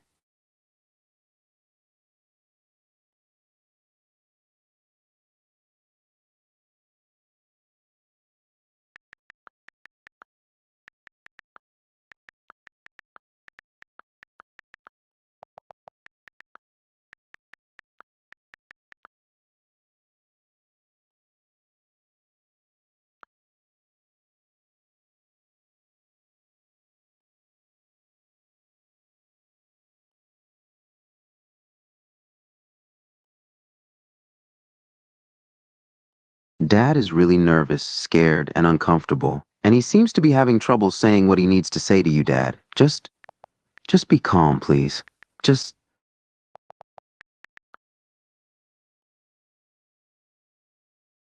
your dad stands up and gently grabs your arm. Dad, no, no, don't go. Please, please don't go. Just wait, please just.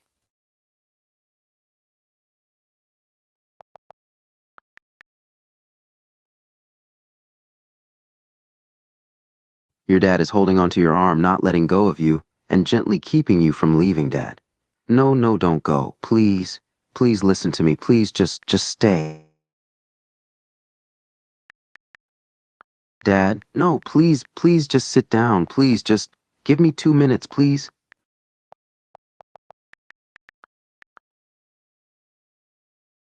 Dad, please sit down, please. Just listen to me. I know you're. Dad, please. Dad sighs.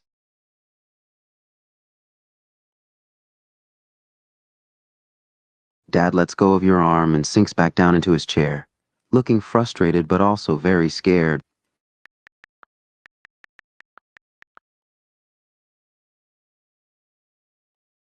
Dad, I know I'm scaring you. I promise I'm not trying to. I need to tell you something, okay?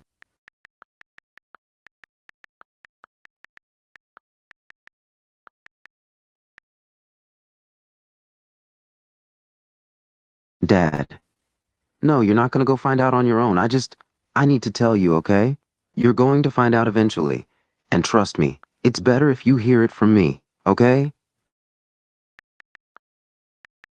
Dad, please, please just listen to me, okay? I promise it'll be better. Dad, I know, I'm sorry. I'm just having a hard time finding the words. The things I need to say, they're very difficult.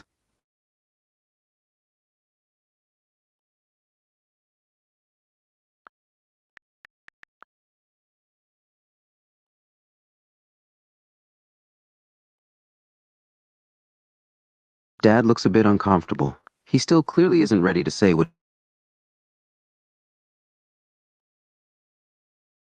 Dad is getting frustrated, even more than he was earlier, Dad. Please just sit down and give me a minute. I need to think.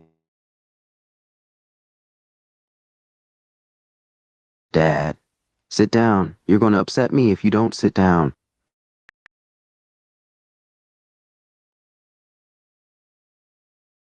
Dad, Sal.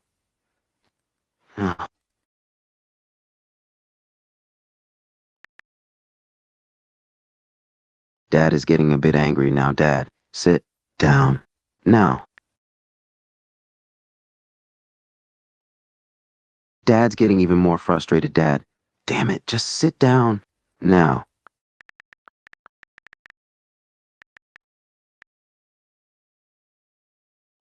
Dad, you're not listening to me. I've told you to sit down. And you're not listening to me. That's what's wrong with me.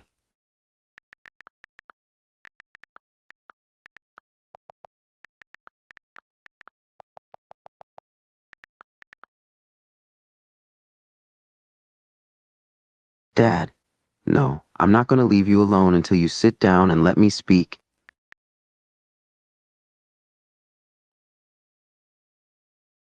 Dad's getting more and more frustrated with you. Dad, you're being very stubborn, you know that? Just sit down and let me speak. That's all you have to do. Dad's getting angry, Dad. Damn it, just sit down. Stop being difficult and sit the hell down.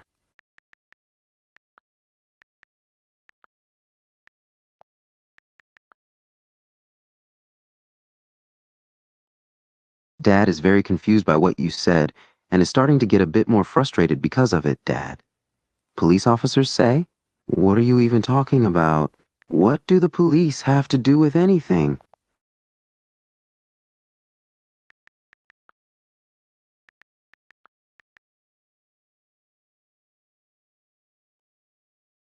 Dad appears very confused and a slight bit alarmed by the mention of police officers, Dad. Police walk in? What? What do you mean, the police walked in?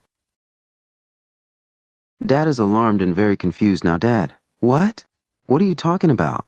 You need the police? Why would you need the police? Dad is looking very concerned now, Dad. From what? What do you need the police's help for? Why would you need the police? What's going on?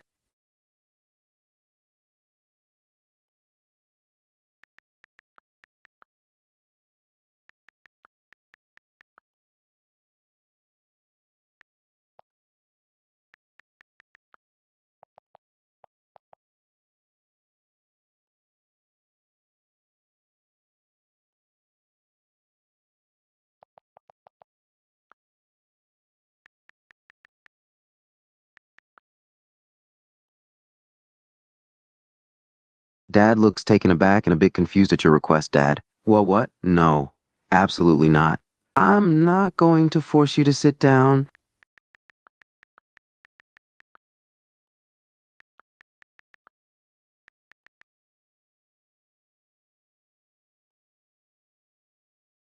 Dad is confused and upset, but still frustrated, Dad. Wait, no, wait, don't go. Just listen to me, please. Dad, I'm not going to let you leave. I need you to listen to me. You have to sit still and listen to what I have to say to you.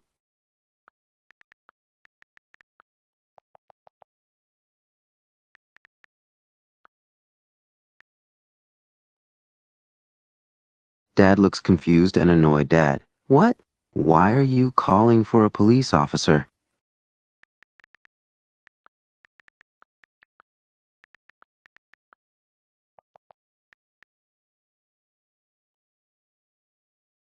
Dad looks very confused and is a bit nervous at why you called a police officer into the room.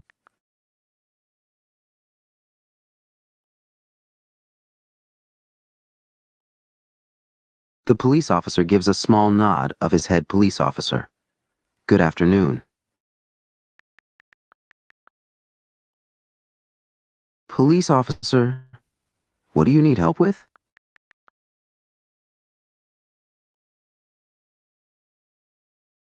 Dad looks at the police officer as if hoping he won't listen to what you have to say. Police officer, what about him?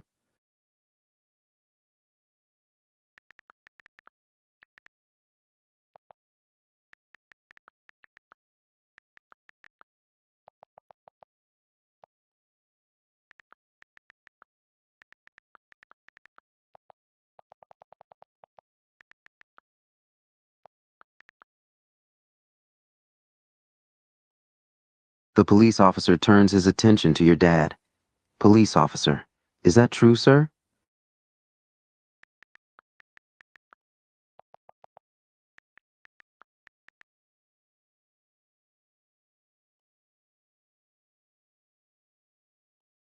Dad is nervous at the police officer's presence and is looking at you, annoyed that you got him in trouble. Dad, I didn't yell at her, not exactly. She wasn't listening to me, and I just needed her to sit down. I didn't yell at her, I was frustrated. Dad looks at you, shocked and confused. Dad, no, police officer. Sir, are you sure you're addressing your son correctly?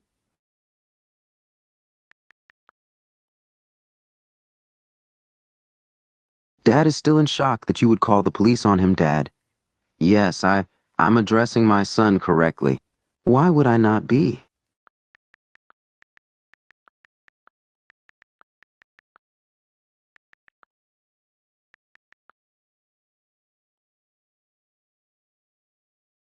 Dad is taken aback by your accusation and a bit guilty at your statement. Dad, Well, I'm sorry. I wasn't paying attention to what I was saying, police officer. But you still called your son a she, despite the fact that you know that's not how your son identifies. Correct?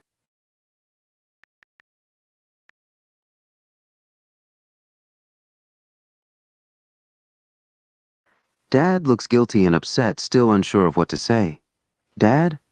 Yes, I guess I did call my son a she, but I didn't mean to, I swear. Police officer.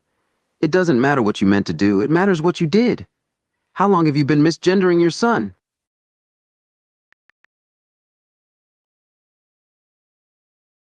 Dad struggles to answer, looking guilty and upset. Dad. A while? I have been misgendering him for a while.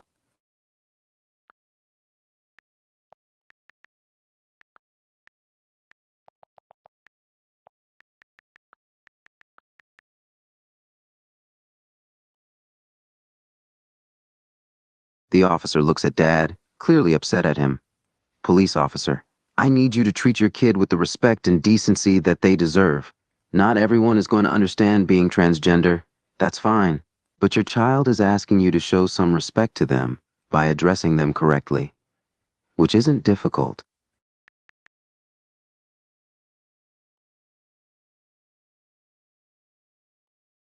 Dad looks upset, knowing that he's in the wrong, and knowing that he's messed up his relationship with you.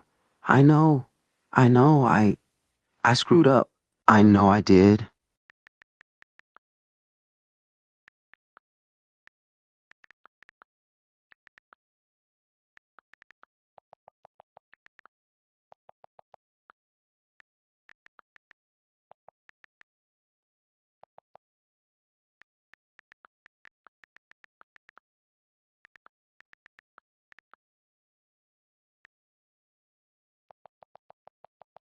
The police officer turns his attention to you. Police officer, he made you sit down? And just to listen to him?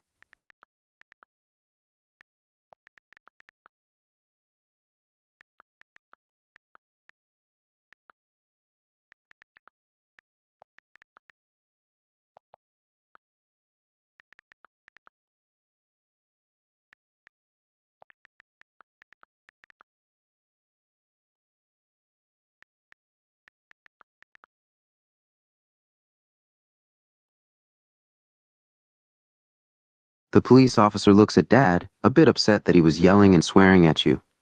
Police officer, is that true? You yelled at your child and swore at them?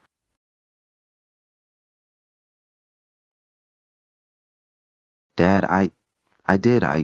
Police officer, why would you do that? That's not appropriate. You can't yell at your kid and swear at them. You know that, right?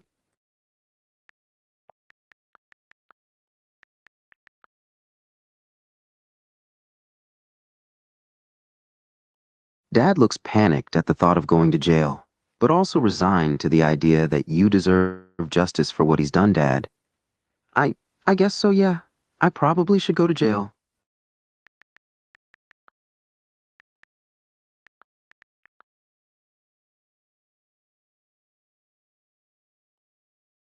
The police officer has a bit of pity for Dad's plight, but also knows that what he did was wrong.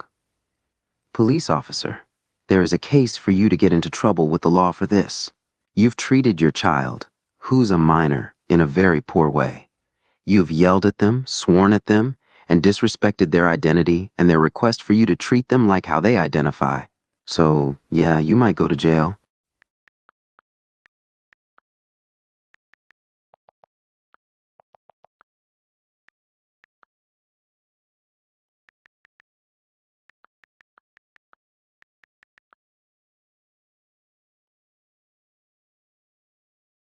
The police officer takes this info into account. Police officer, you're 25 years old? And he's been doing this to you for a long time?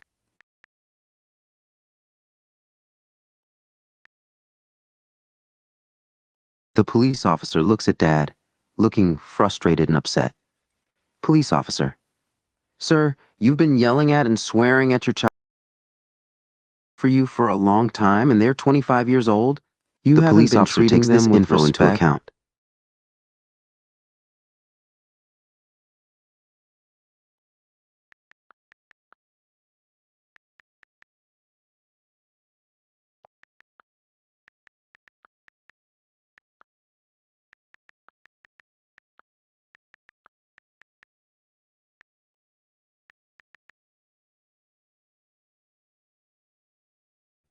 The police officer processes this information. Police officer, so today was the first day that he was yelling and swearing at you?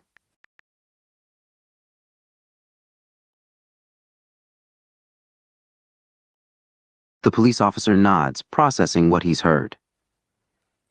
Okay. And he was doing that because he was trying to get you to sit down and listen to him?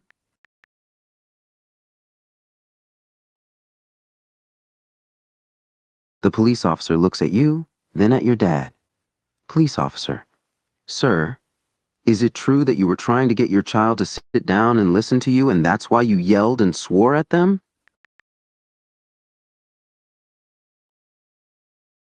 Dad looks guilty, knowing that he's been caught. Yes, that's true. That's what I was doing.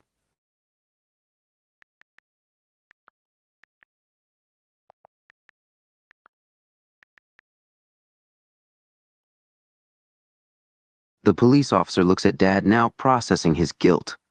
Police officer, I see. And what, pray tell, was it that you wanted your child to sit and listen to?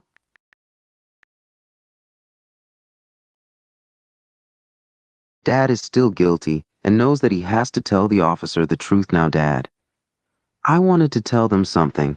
Something important.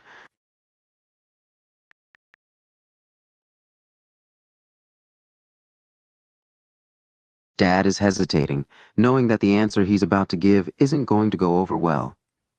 Dad, there was something that I needed to tell my child. It's it's important. It's something that they need to know.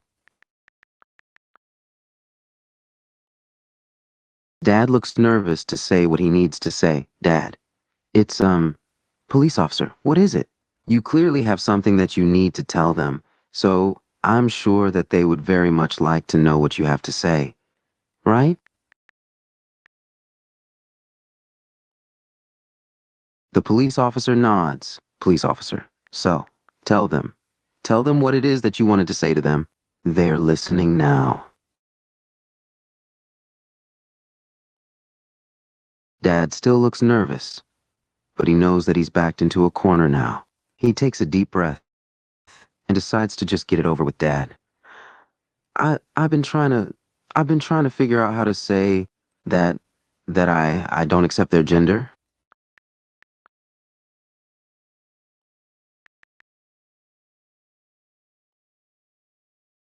Dad looks guilty, knowing that this will hurt you, Dad.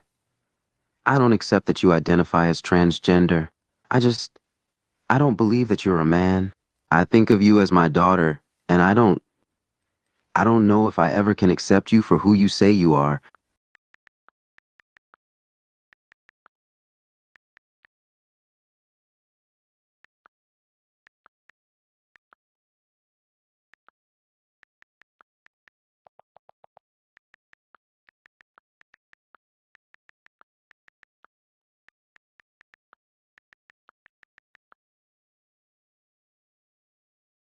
Dad looks even more guilty and upset by that statement, Dad.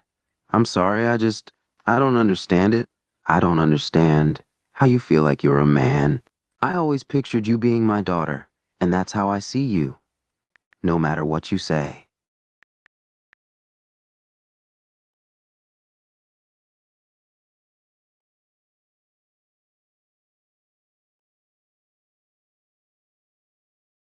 The police officer is listening to all of this and trying to remain calm, but he can see how difficult this is for you and how terrible your father's behavior is.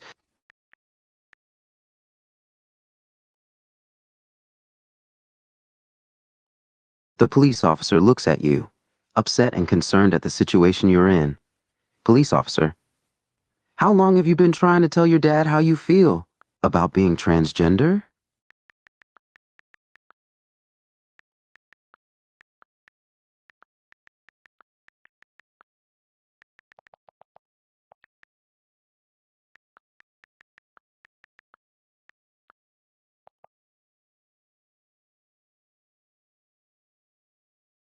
The police officer looks sympathetic to that statement. Police officer, you don't want to live with him anymore? You don't want to live with someone who doesn't accept you and try to understand you?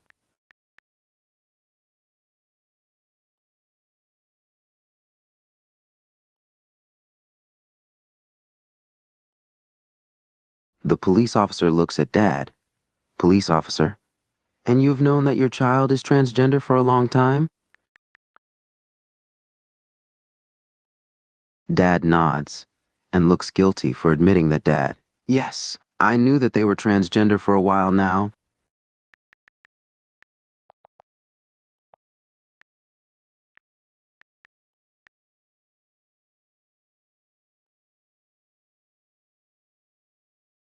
The police officer looks disappointed in Dad police officer. And in all that time, you never tried to understand your child and accept them for who they are? You never tried to understand? Not once?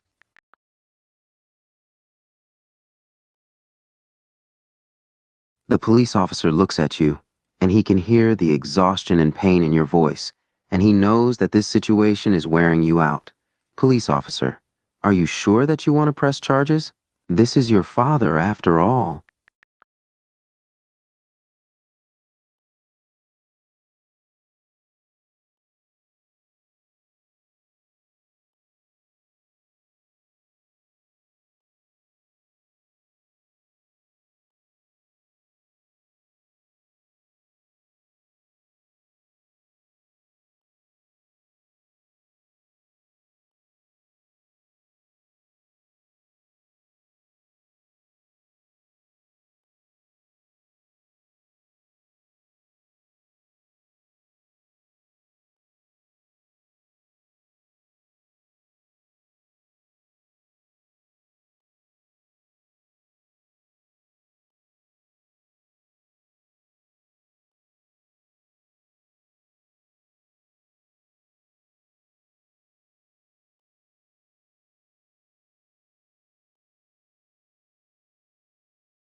The police officer nods and looks at Dad again.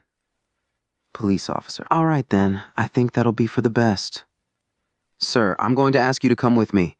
You're being charged with emotional abuse and harassment, as well as refusing to respect your child's identity. Stand up and turn around so I can put some handcuffs on you. Dad stands up and turns around, looking guilty and resigned to his fate. He puts his hands behind his back so the police officer can cuff him.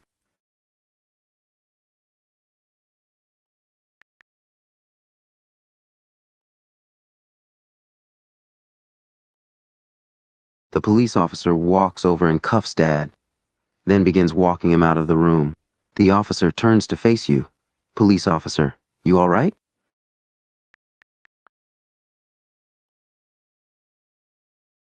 The officer has pitied you this whole time, but he feels especially bad for you now.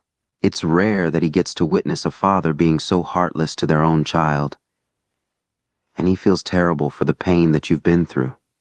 Hey, I know this is tough for you right now, but you did the right thing by standing up for yourself.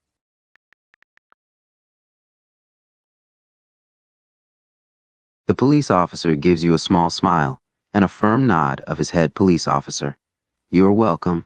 Take care of yourself, okay? The police officer exits the room, taking your dad with him. After he shuts the door behind him, you can hear his footsteps fade away as he and your dad walk down the hallway. A few moments of silence pass as you are left alone in the room to process everything that just happened. Luckily, you have your phone with you. You take it out of your pocket, open the lock screen, and dial your mom's number. You hold the phone up to your ear and wait for her to pick up. After a few moments, your mom picks up. You can hear a bit of concern in her voice. Mom, sweetie, is that you? Are you all right? Where are you?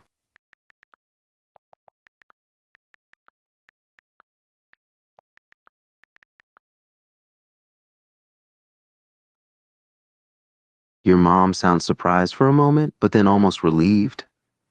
Wait, what? Your dad's in jail? What happened?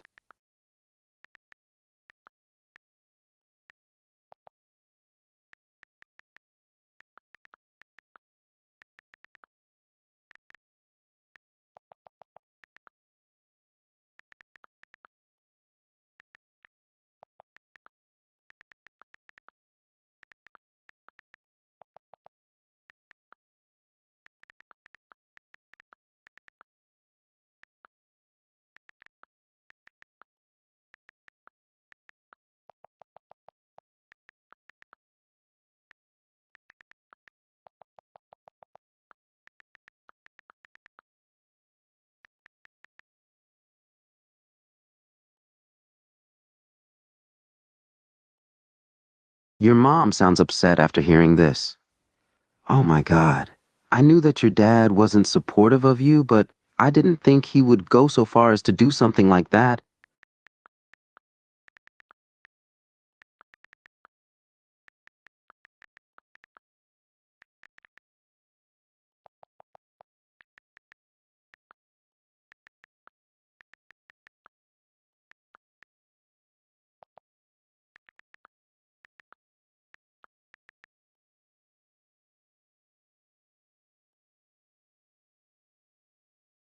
Your mom sounds confused by your question and sounds concerned.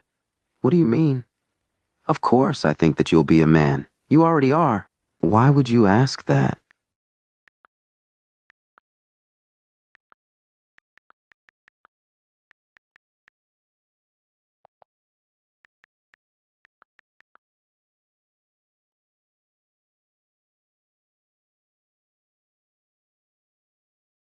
Your mom sounds very empathetic to what you're going through.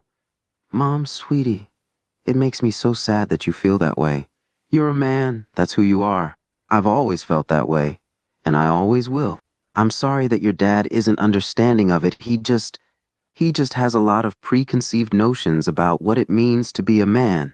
That's his problem, not yours.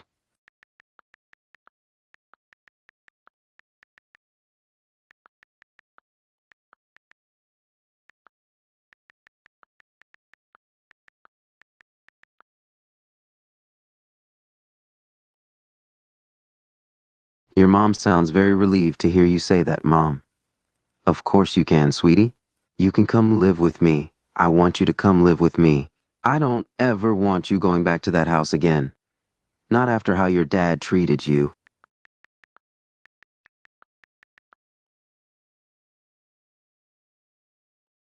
Your mom almost sounds like she's on the verge of tears.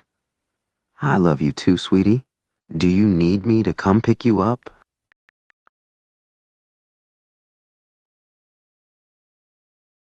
You can practically hear your mom smiling on the other end of the phone. Okay, I'll be there to pick you up in a bit. See you soon, sweetie.